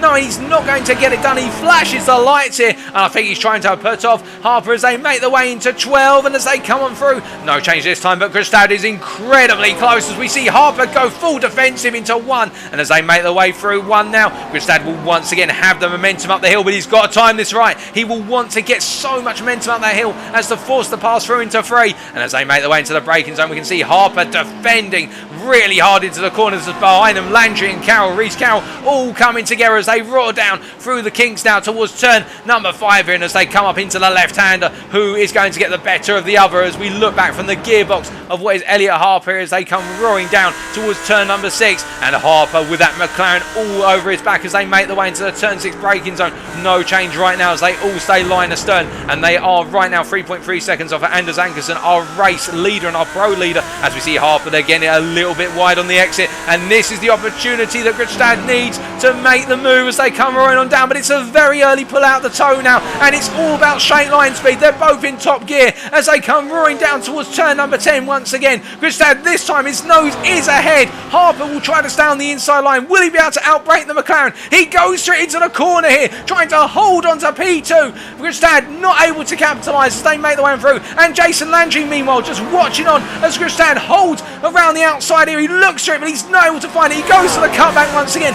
making Harper use every inch of road with him as they make their way down towards turn 1. He looks to the inside. The Norwegian can't find the place. Reese Carroll meanwhile thinks about an opportunity on Jason Landry. They all stay as they were as they make their way over the crest of the ridge once again and into turn number 3. This is fantastic stuff between the 4 drivers, all battling for P2 in the pro class and overall in this race, and they're inseparable right now as the fastest man on circuit. It should be pointed out Luke McKeown is in P8 right now. He's up into P7 in fact as he goes past Ben Hicks, and right now you have to imagine that McKeown is flying and will be coming up to this battle for P2 soon if they don't get a move on. So right now they have got impending doom coming behind them, and it's in the capable hands of our winner in the sprint race as he's making his way up. But as they come on through turn number 7 right now, who's going to be able to get the advantage this time as it's a long run down the straight once again? Will it be the McLaren or will it be the Huracan? Well, we can see Elliot Harper going defensive once again here and forcing Gustav to go around the outside, and Gustav at this point I think flashing his lights and in fact turning his lights off there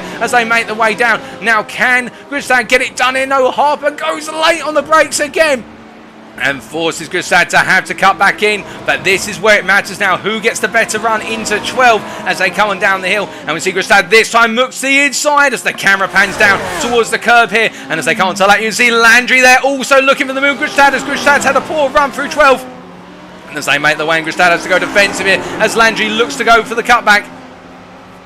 And no way through as we've got a car emerging from the pit lane there while the RD Sim Sport machines, that's Tom Mao emerging from the pit lane, and Landry just tucked in behind once again right now, and he's got to be wary of the fact that Reese Carroll will want that opportunity to come on through as we look from these guys to a bit further down our order, and we can see that Dirt Bounce right now has just dropped a place to Anthony Beck, and I think that was in the process of making his way through the chicane there, as we can see the Pro-Am drivers all coming together, and Anthony Beck right in the middle of it, and then James Slates at the head of this pack. This is the battle for P6 in the Pro-Am class, P22 overall, and we can see back on the inside he's not close enough, but Dirt Bounce having to worry about Tom Edmonds coming on through here, and I think Bounce doesn't want to yield the position right now, but I think Edmonds is going to force the situation, and as they come on through free, Edmonds gains the position here, I think trying to say to Bounce, look, just follow me through, I'll pull you back up to them very rapidly, but you've got to believe in me as they make their way down towards turn number 5, but as these guys make their way down, we can see that James Slates meanwhile holding positioning, holding the gap to Anthony Beck, as meanwhile a bit further up the road,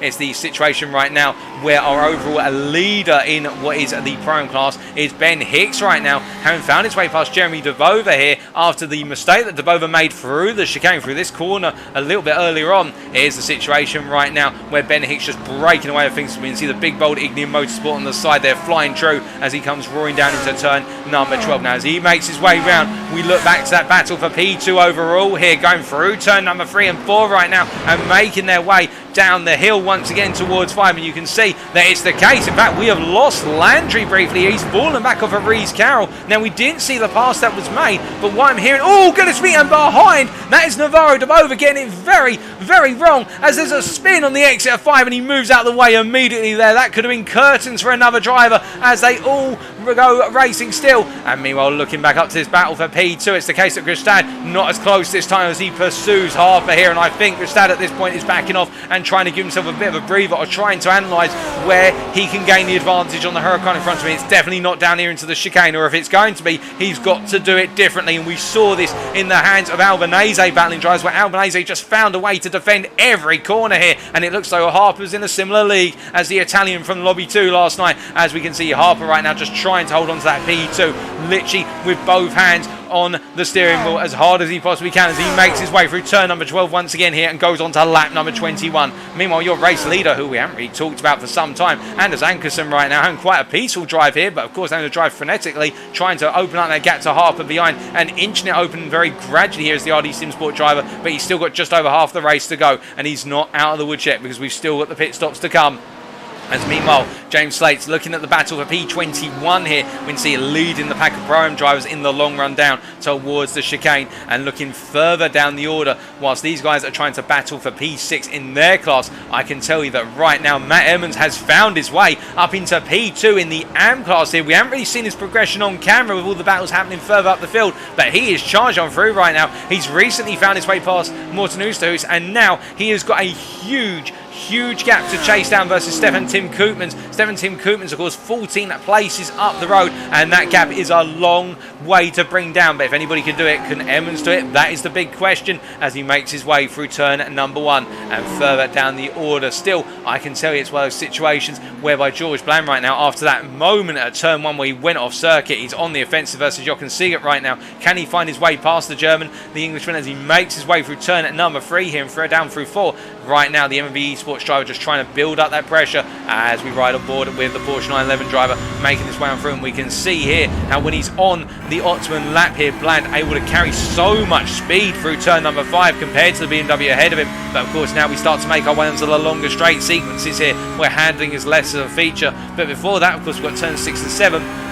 And this is a great opportunity for Bland to get nice and close as we see Jochen there go deep, and as a result that's going to be an opportunity for Bland, and he's going to seize it with both arms open as they make their way down towards turn number 10 here, and Jochen Siegert with a little mistake there promoting George Bland up into P5 in class, P31 overall. The AM driver there pressing on as meanwhile we look further up the road. I can tell you that Ed Lack right now has got a lot of pressure building on him, and that is Dirk Bounce just on the offensive. He's just passed Dirt Bounce, I should say, Edward Lackey passed him into the chicane. So as as a result, the CXR Project Black driver is making progress as Tom Emmens is into the pits for his scheduled stop. And we've seen a number of stops being made in the opening half an hour of the race, but still plenty of stops to come here. So quite the strategic variety as we look back to Dirt Bounce right now, who behind him, he has got Paul King all over the back in the Ignium Motorsport Audi, of course, going up against the RP Motorsport Senior Ferrari of Dirt Bounce as they roar out to turn 5 and head up towards turn number 6. But what for them is the 22nd time of asking as they come charging on down to the braking zone. No change this time, instead just waiting for that opportunity as they come on through the corners. But I say that, it does look as though as we ride on board the gearbox here of the Ferrari driver Dirt Bounce. He has got a face full of Audi confronting him, and now they've got the long back straight here, and this could be a major opportunity for Paul King to close up as they continue to push on down here. You can see the Audi now getting closer in the picture as they make their way. They're halfway down the straight now, and Bounce stays to the outside here as we can see King coming on through. They make their way down into the braking zone. It's King on the inside, Bounce on the outside. King makes it count as they make their way through the chicane and up towards turn 11, and Bounce looking for the sneaky cut back there to get the momentum over the hill and down into turn number 12. But in the end, I think Bounce has not got the speed to be able to get the move on the return done. So as a result, Paul King up to P22, or is it, as Bounce looks to the inside, but he's not close enough there and has to back out instead, just trying to tease the move and trying to put Paul King off. But King aware of what Bounce was planning to do. As meanwhile, I can tell you that further up the road, we can see that Håkon Gustad still on the offensive versus Elliot Harper. We've looked away from these guys for some time,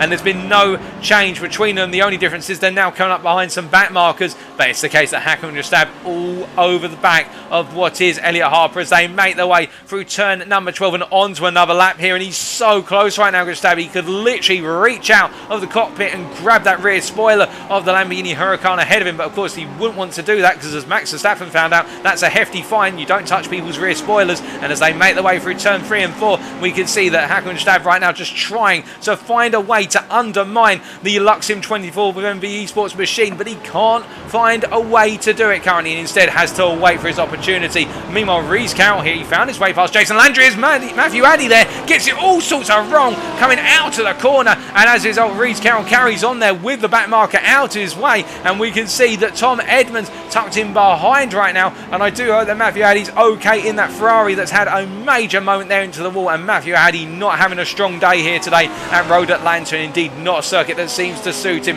as he's currently P8 in the AM class, and with a wounded Ferrari now, I think he's going to drop a little bit further down the order as he returns to racing momentum. But meanwhile, Jochen Seeger here battling with what is Callum Brandt as he pulls into the pit. Jochen Seeger does, and this is for his scheduled stop, so he's decided to come on in. As meanwhile, we look back towards our leader who makes his way over the crest of the ridge, and we can see Anders Ankerson continuing to lead. As meanwhile, Elliot Harper here has got Håkon Gustad all over the back of him once again, and Gustad this time is really close coming out of 12, and Elliot Harper has to literally shut the door shut at the last possible second, as Harper now really feeling the pressure, and as they make the way up the hill this time, you can see Gustad's going to try and go all the way around the outside to inside. He's on the inside. There's contact between the two of them as Gustad went for the tightest possible line, and in the end, I think that door was always going to shut, and it means both drivers now have yielded positions to Reese Carroll, and I think at this point it's going to be the case that the Drive Dead Racing driver will be grinning from ear to ear thinking, thank you chaps, you've just made my job a lot easier, and I can see the Porsche that's only 3.5 seconds up the road. But that, I think, is going to be one for the stewards, which Harper and Gustad are going to be called into the stewards room about that one, because that there, I think, really was an instant which didn't need to occur. But still, that's my thoughts. Feel free to give your thoughts in the chat. But as we can see, Jason Landry pressing on in P3 overall and in class right now as they make their way down towards turn number 10. And as they do so, we are hearing that Jeremy DeBova into the pits and what was at the time P2 in the Pro-Am race, as we continue to see here Jason Landry just pressing on all the same. And we do take a look to the chat here as we can see Matthew Emmens saying take a breath, Paul, and indeed I'm doing my best to as our drivers make their way on through. And in fact, I'm going to take a quick sip of water if you don't mind, ladies and gentlemen. I'll just go silent for a brief moment. And as we continue to look at the racing action right now, we can see it's the case that Jason Landry pressing on as Elliot Harper into the pits with, of course, the damage to the car, and Håkon Gustad coming in with them. So both drivers with a damaged car. That's meanwhile, it's the case. Well, he set what was a 1:18.5 4 in the qualifying session for pole position. I can tell you that right now, the Logitech G Autos Esports driver Luke McKeown, on his debut here, he's already been the fastest man in qualifying. He's already been the fastest man in the sprint race, and right now, he's just set a 1:18.13. He's beaten his own qualifying time, which took pole position, and now he is absolutely flying. Now, to be fair, he does have a gap of what is roughly 13 seconds to our race leader, but we still do need to see the pit stops and how our drivers play this out yet, but he's not out of the hunt for that win. We will have to wait to see what he's able to do, as he's made a lot of ground so far. And speaking of drivers who've made a lot of ground, well, Stefan Tim Koopmans right now, our leader of the RP Motorsports the leader of the AM division, I should say, and the RP Motorsports AM driver, as he makes his way down towards turn number 6 here. He's got Callum Reid Garton behind him, and Garton, to be fair, Callum Reid has come very far through the order, and he is leading the primes right now. He's yet to pit, of course, and he's finding a little bit of difficulty in finding his way past Koopmans, but as they make their way down the straight right now, I think these two are going to trade places rather rapidly, but it is the case for Callum Reid Garton. He has come from the back of the field, and he has come through flying, and he will, of course, have to take that pit stop, which will, we believe, drop him down a couple of places within class. But Callum Reid Garton right now, you have to say, is on a mission to win this speed race as he makes his way past Stefan Tim Koopmans. Then Koopmans not fighting this one, and I do think it's the case the Lamborghini driver was trying to say to Garton by closing the door at turn 7, look, don't make the move, I'll give you the tow down towards turn number 10 there. And of course, all those little messages being communicated by the body language of the car, flashing lights and whatnot, as our drivers make their way round down towards turn number 1 once again. On to lap 27 here, and meanwhile further down, a man who is on a mission to try and win the AM class here, but he's got a long way still to go, is Matt Emmens, as he makes his way over the crest of 11 and down into 12. Now, it's at this point that we do have an opportune moment to take a look at the gaps within our classes, and we will just take a look at those very shortly, as we're just going to take a look at the classes now. And you can see in the AM class that Stefan Tim Koopmans is currently leading by 18.5 seconds over Matt Emmens, and Vanutrecht is in P3 right now, 20 seconds back. Meanwhile, in the Pro class, by comparison, it's Anders Ankersen leading 3 seconds ahead of Rees Carroll as they make their way around. You see Rees Carroll in the background of the pitch there. He's just come across that start-finish line, and we can see Jason Landry and Luke McKeown also closed up, as Elliot Harper and also Håkon Gustad have just traded places on our timing screen. Meanwhile, in the Pro-Am race, we can see Callum Reid Garton, who's yet to pit, is leading by 16.5 seconds over James Slate. James Slate has yet to pit as well, but meanwhile, Jakob Boshoff has pitted, and he is a further, he's a further 2.5 seconds. That means that he is 19 seconds down on our leader in the Pro-Am class. As we look back to our overall display right now, and we can see that as our drivers are pressing on all the same, we've still got the best part of 24 minutes of racing to go, and anything can still happen as the gaps have started to open up a little bit, but these pit stops will now start to decide how those final battles play out. As we can see Håkon Gustad here continuing to chase after Elliot Harper, and I think at this point Elliot Harper may be thinking to himself, do I just let the Ignium Motorsport driver go if he's going to be all over the back of me, because our fighting is going to cost us massively? Well, that's the thing, as a racing driver, you want to hold on to every single position, but with the fast charging Norwegian coming up behind you, do you want to use him instead to try and come on through with him and gain some more places, gain some time, and then fight towards the end? That's what they're going to have to work for, as we see Oystein Hereford a little bit further up the road here in P10, trying to press on all the same through the sequences of corners of turns 6 and 7 right now, and holding firm as he makes his way through turn number 7 here. And meanwhile, we look back to Gustad versus Harper, and you can see the delta between the two of them staying around that region of between 2 tenths of a second and 5 tenths of a second. But now they've got the long round down the straight, as both Mark Fletcher and also Luke McKeown are into the pits right now, and we will see where they come out. Remember, our top 3 have yet to pit, so them pitting now will undercut the top 3, but will it be enough to get them right into the mix of the battle for the podium positions right at the end?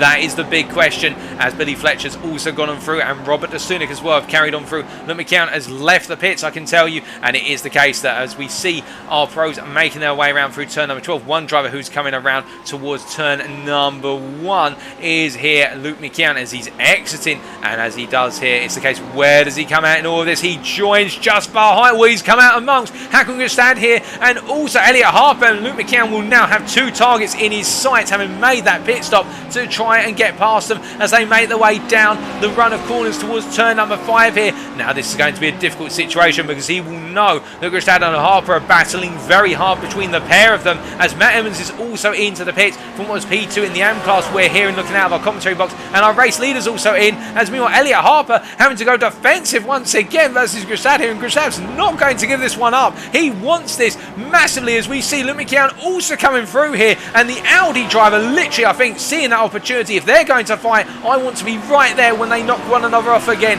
as he makes his way down towards turn number 10, and he comes roaring on down right now. But we look to Gustad here, who looks for another opportunity to try and seize this position. Will he be able to, as we see Harper going defensive as much as he can on the inside there, and forcing Gustad to have the minimum possible room. He's allowed to do that so long as he doesn't force the Norwegian off the circuit, and you can see as they exit the corner, Gustad comes through on the inside for 11. Down the hill they come into 12 here, and there's a bit of door-to-door contact as they make their way out of the final corner onto another lap. Gustad is ahead, but Harper now looks to the inside. The Norwegian leaves the door open. Harper goes in deep, and he gets it together, but now Gustad is going to be on the inside up the hill as Luke McKeown also gets into the fray here. He's watching as the two drivers go side by side through the corner when they made contact previously, and Luke McKeown is just there now as Elliot Harper regains the position for a side by side through turns 2 to 4, and as they make their way on through right now, goodness me, ladies and gentlemen, if you want to see close racing, here it is, as it's the case that they've just managed to make the corner where they took each other out last time,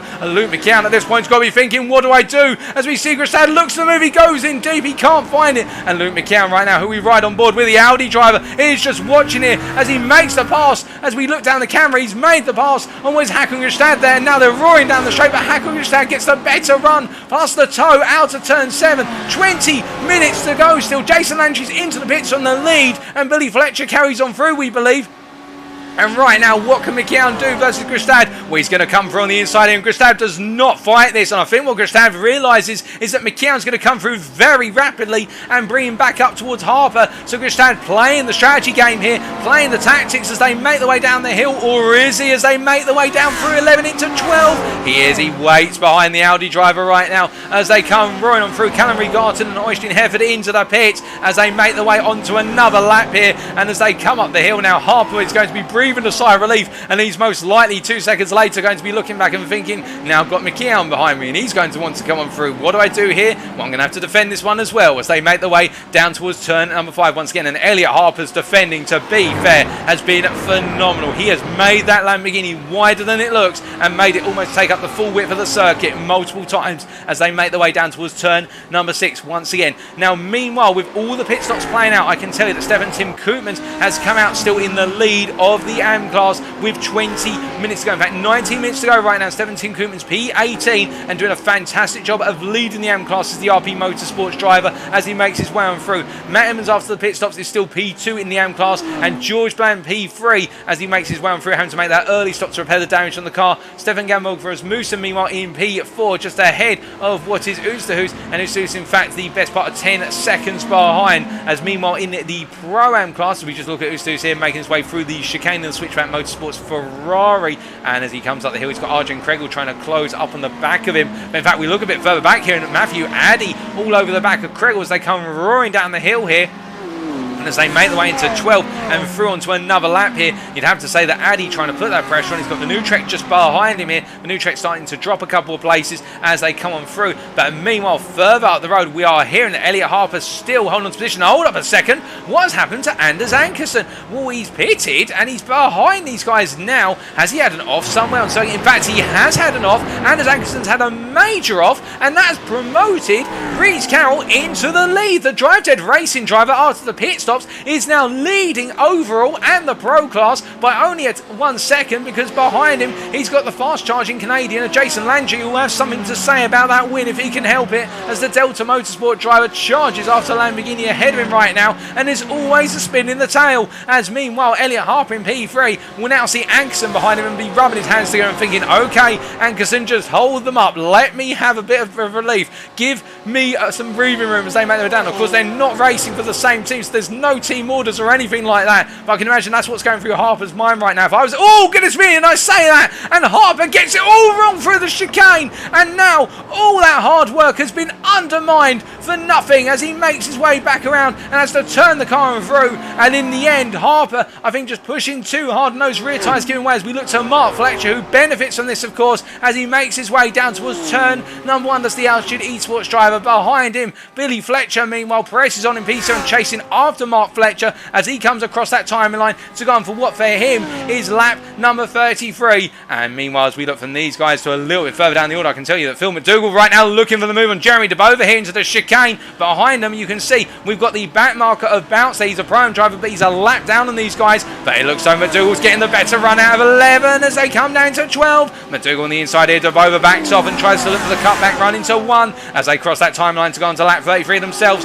Long run down towards 1 here, but there's no way back for DeBover as they make their way through 1 and up the hill towards 2 through to 4, and they come charging up once again here. No change between the two of them, but meanwhile as they make their way on down through the corners, it's the situation a bit further back. We can see that Anthony Beck here in the what is the Ignium Motorsport Spark machine. Well, he in the BMW is trying to chase after what is Paul King ahead as we see Tom Mao there clipping in and out of existence. Some connectivity issues there for Tom Mao as they make their way down the hill here towards turn number 5. And as they come roaring on for, I think the Ignium Motorsport boys at this point just working together, keeping it smart, keeping it sensible, and trying to work a plan to move a bit further up the order as they make their way on down. But further up the order, I can tell you that Matt Caruana right now chasing after what is James Holman, and into the braking zone for the chicane they go, and Caruana makes it look smooth and easy as he comes on through to take P11 off of Holman. That's P11 overall, P10 in class, and I think Holman at this point looking to chase Caruana around and try to build up a little bit of speed down the straight in the slipstream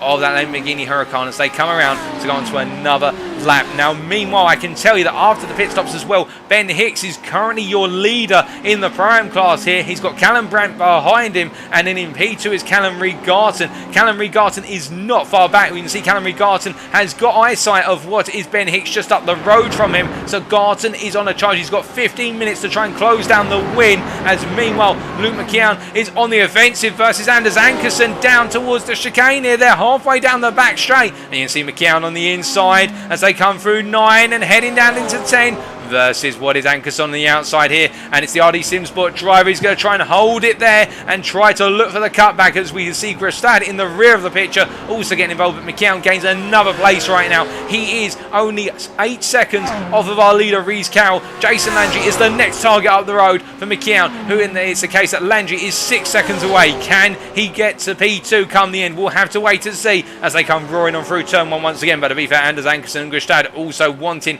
to try and come on through, as meanwhile Matt Caruana here holds the position versus James Holman, who's tried to come back at him from what we're hearing in the run through what was down towards turn number 10, and there's quite the traffic jam now building up behind Caruana as they all make their way on through onto another lap. And we look around the circuit once again here, and you can see in the rear of your picture you do have there what is Robert de Sunic trying to find his way on through as he has the back marker of Jochen Seeger in P38, who he's just cleared past as they make their way up the hill here. The Team Racing Netherlands driver just keeping his head down, P12 in class right now, P14 overall as he makes his way on through the sequence of corners leading up to turn number 5. And with 13.5 minutes remaining now, we look a bit further down the road. We can see Matthew Hodges here all over the back of Jeremy DeBover. We ride on board with the CXR Project Black driver as he makes his way into the braking zone for turn number 3. Now Jeremy DeBover, of course, at this point trying to bring home one of his season best finishes in the feature races, currently P3, and Matthew Hodges would love that opportunity to be on the podium for the Primes as well as they make their way into the braking zone for 5, and Hodges gets it wrong, just clipping too much of the curb going into turn number 5, and the car goes for a spin, and that will promote Ed Lack, his teammate, of course, up a position as they make their way on down. And we can see now as they come roaring down into turn number 6 here, it's the case that tired arms and legs and tiredness overall just catching some drivers out as they make their way around and come towards the end of this race. And Ed Lack has got the traffic of Bounce ahead of him. He will try and now get past Bounce in the run down towards turn number 10, and just up the road it's Kenny Heremans, of course, in the Pro class, and he'll be trying to close up to Heremans and follow him through up towards the guys in front.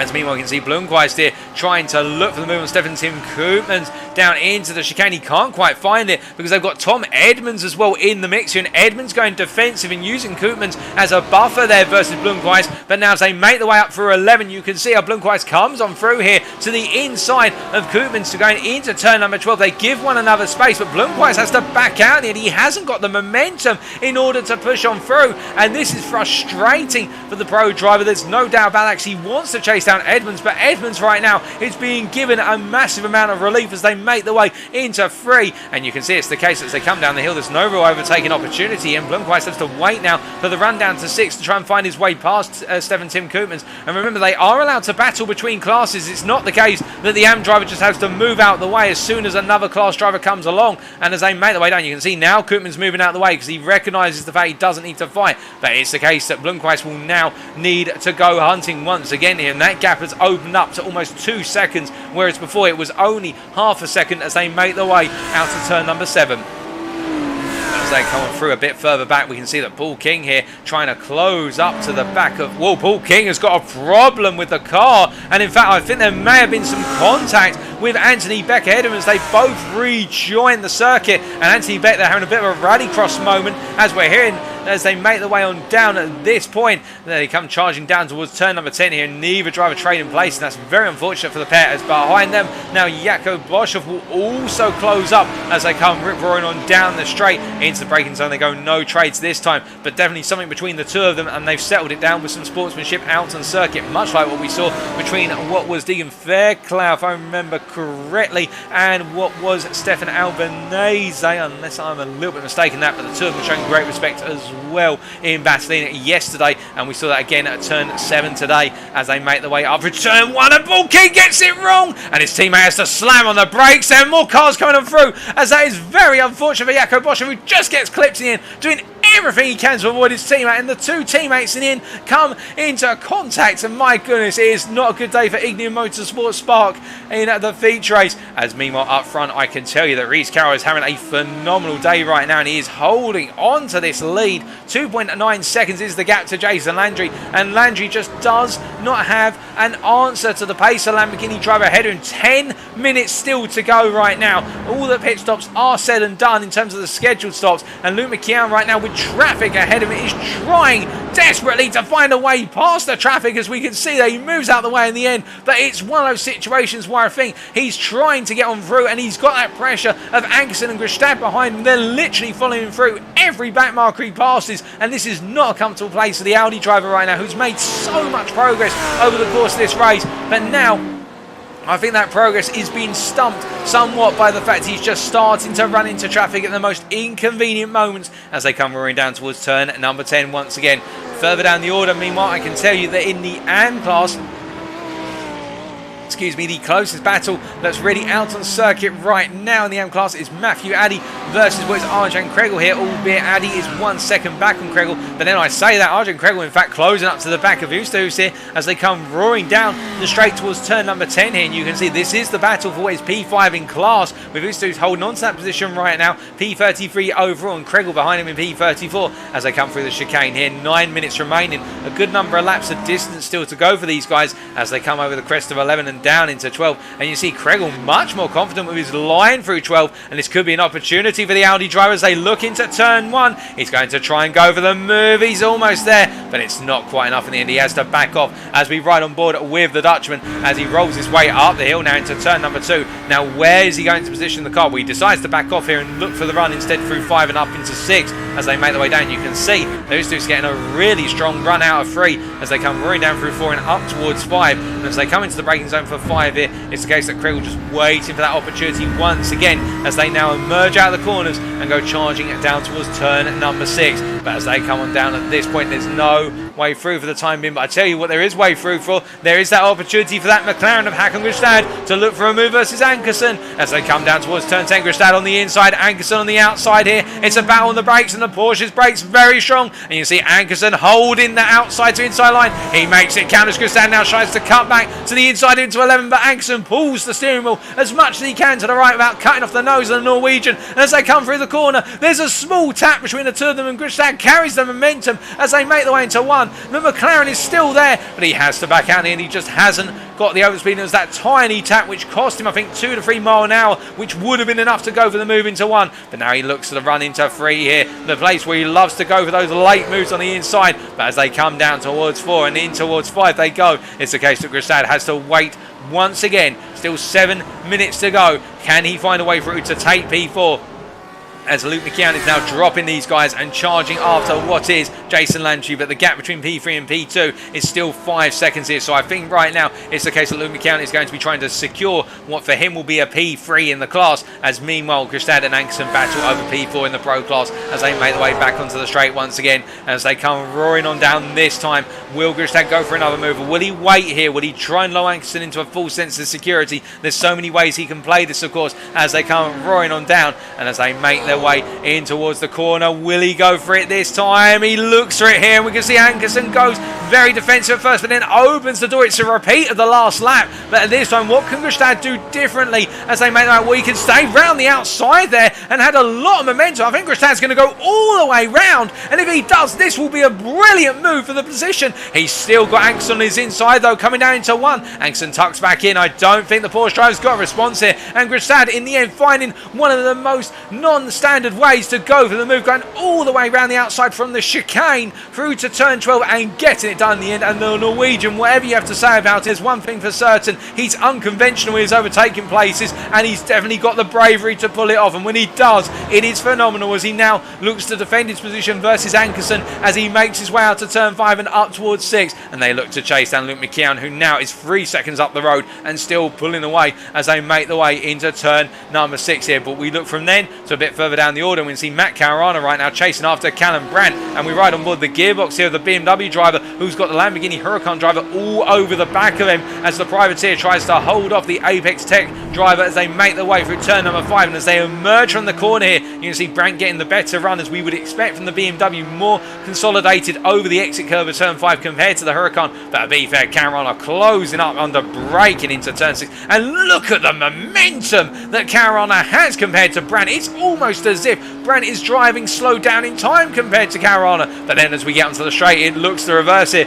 As you can see, Brandt able to get the better pull out of 7 and come roaring down towards turn number 10. It's a long way, but it's the case that he's got enough of daylight with him to stay in that position right now, or hold on to that position I should say, as they come down towards turn number 10. But meanwhile behind them we can see that James Holman here holding firm, and Ben Hicks, our leader in the Prime class, he's got Callum Reid Garton over the back of him here, and Garton has closed up with 4.5 minutes to go, plus the lap they finish on as they make their way around to go on to lap number 42 here. And Ben Hicks in a very, very tricky situation with Callum Reid Garton, who has flown from the back of the field, versus Ben Hicks, who, no fault of his own, has done a fantastic job so far. But can he now hold off the fast charger in the Prime class, or will Garton prove to be the upset for the Ignium Motorsport Blaze team as they make their way down through 3 and 4 and head up towards 5? I think right now Garton is in the prime position to go for the move in the run down towards turn 10. If he stays this close over the remainder of the lap, he's definitely going to have a shot at the move into turn 10,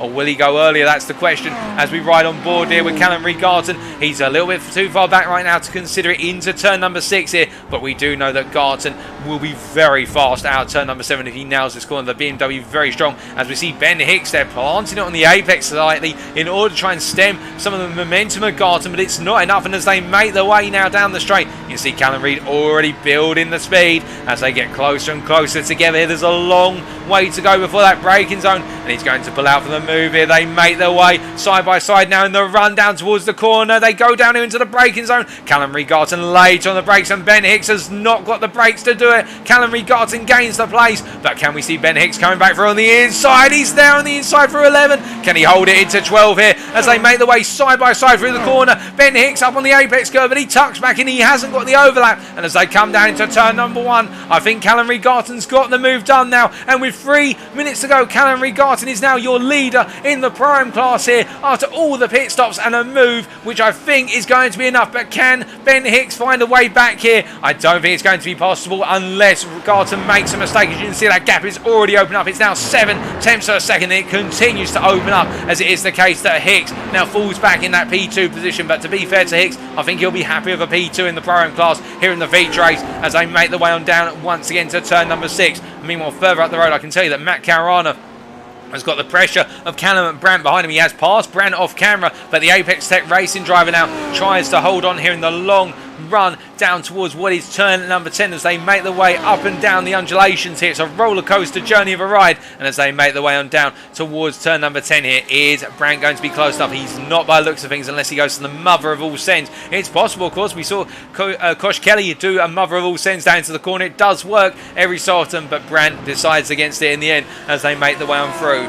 Meanwhile, I can tell you that in the AM class, Stephen Tim Koopman still leading by a sizable distance over Matt Emmens, who, despite his technical issues, has made his way all the way up to P2 from starting the pit lane. Do not forget that, but he's not going to have enough time of day to close down Stephen Tim Koopman, who has driven a flawless race as well, with 1.5 minutes to go on the timer right now. As we can see there, Emmens giving way to Luke McKeown, who's trying to chase down Jason Landry, but the gap between P3 and P2 overall in the Pro class is still a sizable delta of 2.5 seconds. He's not going to close him down in time unless there is a mistake from Landry. But the one thing we do know about the Canadian, who we now look to, is that if anyone's going to mistake, it will not be Delta Motorsports Landry. He is highly consistent, and in these feature races just gets the job done as he makes his way on down. He's only 4.6 seconds of our race leader, Reese Cower, who's now gone on to the final lap. It's one lap between himself and his opening win in the series. Can he bring it home? That is the question for the Drive Dead Racing driver, who has had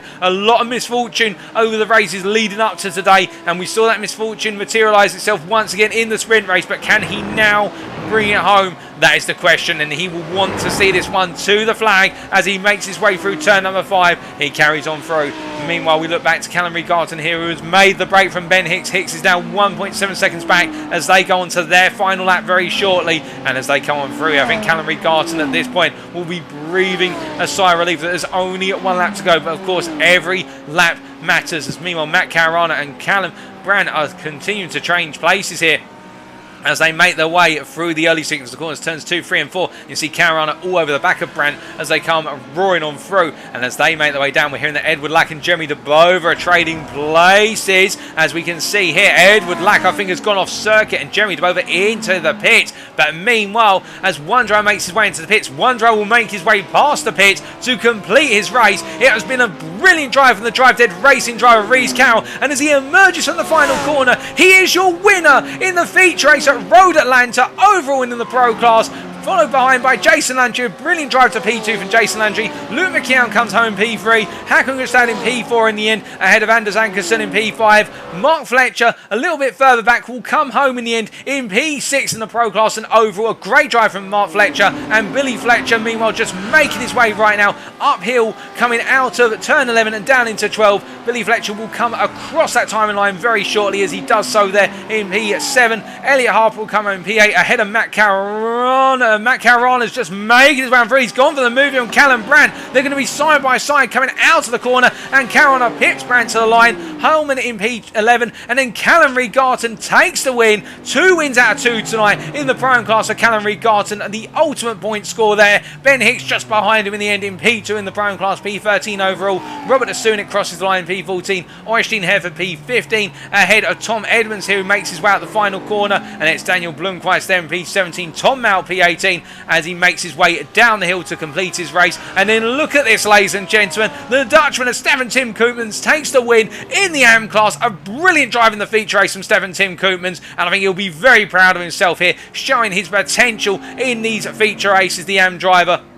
As Anthony Beck completes our top 20 there, and then Phil McDougall in P21, P4 in the Pro class, Kenny Herman's there, P22, and then completing our top 5 in the Pro class will be Jeremy DeBova here as he makes his way through the final corner, the final driver to complete the lead lap. He crosses the line there, does the Belgian. A brilliant race from all of our drivers, and as we continue to see our drivers making their way around the circuit right now, indeed a very tough race for everybody involved as they all make their way back into the pits here. And Reese Carroll coming down the hill here. Indeed, all of our drivers making their way on through and getting ready to put the cars back into the trucks and head towards the United Kingdom. We'll talk more about that very shortly. But right now, ladies and gentlemen, let's get ready for our post-race interviews with our winners.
Alrighty, ladies and gentlemen, we are back then for our post-race interviews with our winners of the feature race. A fantastic race through the field and plenty of great battles and some rather brutal but brilliant overtakes as well. The race had it all and really shows how strong a racetrack is, Road Atlanta, for some fantastic overtaking action.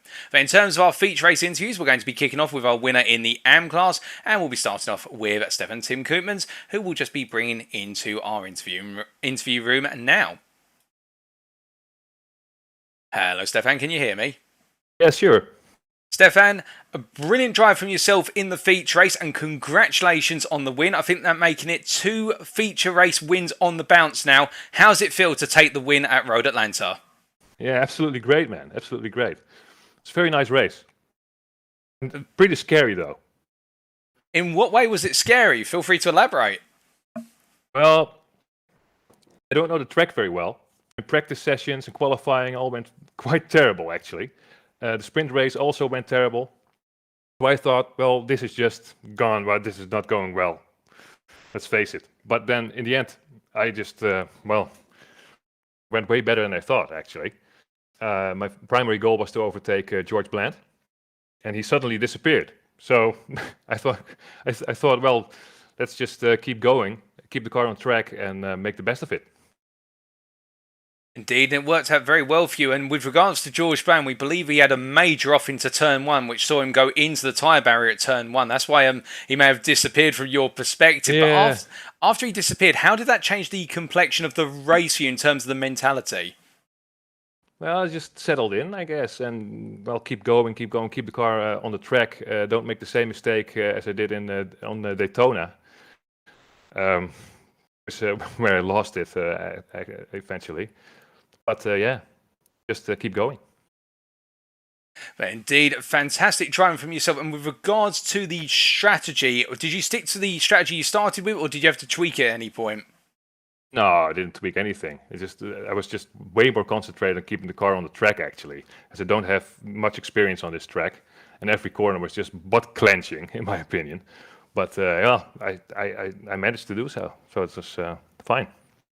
Now, looking ahead to round number 4 in a week's time, we go from the United States to the UK and head to Silverstone. What are your thoughts for the home of British motorsport? Well, Silverstone, I think it's a lot easier than this track. I do have a lot more experience with Assetto Corsa, and I think I will fare well. I hope I can finally do well in the sprint race this time, because well, it didn't fare well for me. So I can actually battle with some AM drivers. That would be nice. Well, we look forward to seeing you take to the Silverstone circuit in a week's time. But until then, congratulations once again on the win in the feature. And, well, we wish you a pleasant evening. Thank you, Ben. Cheers. So hearing that from Stefan Tim Koopmans, a brilliant drive from him once again. You could hear there that fact that he just wanted to get past George Brown and take the position off of him. But in the end, with George Brown making that error, which saw him drop down the order like a stone effectively with that mistake, and George Brown's race into the distance, it was the case that Stefan just able to put his foot down and focus on delivering. And as a result, just keeping his head down. And as he was saying there, a very scary circuit, a circuit which really put him through his paces, and one where in the end he's just able to bring the result home by just keeping it cool and not making errors. And that's what it's all about sometimes. But now we go from our winner in the AM class to our winner in the Pro class, and let's talk to Callum Reid Garton once again.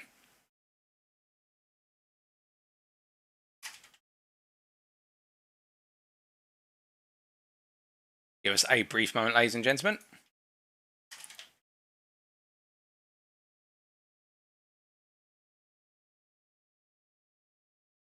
Hello again, Callum. Can you hear me? I can, mate. Callum, 2 wins on the bounce tonight. How's it feel to have pretty much secured the highest possible point score over a round of racing? Yeah, it was good. It was good. It was a good race. And you delivered on what you said with regards to at the end of the sprint race, just looking to keep your head down and gaining positions. And you came up through the field quite rapidly. Just take us through those opening laps. What was going through your mind? Because you were soaring. Yes, like the first couple of laps I took it like really easy. I had a little bit of an off, like I almost binned my race. Fighting, I think it was with Matt Hodges on the exit of the final corner. But even in like the second and third lap, there were still people going too wide, stuff like that. So I was just keeping it safe, just navigate the way through the pack as it like starts to settle down a little bit. And I gained a lot of time on Ben at the end in the pit stops. He pitted quite early, and obviously because I was able to run a little bit longer, I gained sometimes in the pit stop with taking on less fuel. So, but overall, it was a good race. Oh, most definitely. And with regards to that battle between yourself and Ben Hicks right at the end there, we saw you make the move and make it count into what, if I remember correctly, was the chicane. It looked as though it was quite a relatively standard move with the overspeed. Was it the confidence in that straight line speed of the BMW? Yeah, in terms of like the bop and stuff like that, I think the BMW does have a slight benefit, especially in draft as well. But yeah, it helped me navigate through the pack a little bit easier, especially on the back straights as well, going through the pack. So yeah, it definitely helped me to get to where the win essentially. And now looking ahead from the very strong performance tonight to round number 4, we head to the UK and Silverstone in a week's time. What are your thoughts for the rather fast circuit? Yeah, great track. Home of British motorsport. But yeah, it should be a good race. It's a little bit wider, so there'll be lots and lots of sends. But overall, it should be a lot safer as well because this track was very tight and scary at some stages. Well, we look forward to seeing you take to the Silverstone circuit in a week's time, but until then, congratulations on 2 wins out of 2 tonight at Road Atlanta, and we look forward to seeing you in a week's time. Thanks, Paul. So hearing there from Callum Reid Garton, very happy with his performance. I think breathing a sigh of relief as well at just how it turned out in the end. And as he said at the start, almost making a mistake in the early laps when he was trying to take it easy. And, well, try not to make a mistake in the feature race, which he's not known for making mistakes in the feature race. It's always been the sprint. But he's put those arrears to bed. And I think right now, Callum Reid Garton's going to be thinking, if I can have the remaining rounds of the season like that, it's going to be a much smoother experience. But now we must talk to our pro winner, and that is Reese Carroll, who we're going to get into the interview room very shortly.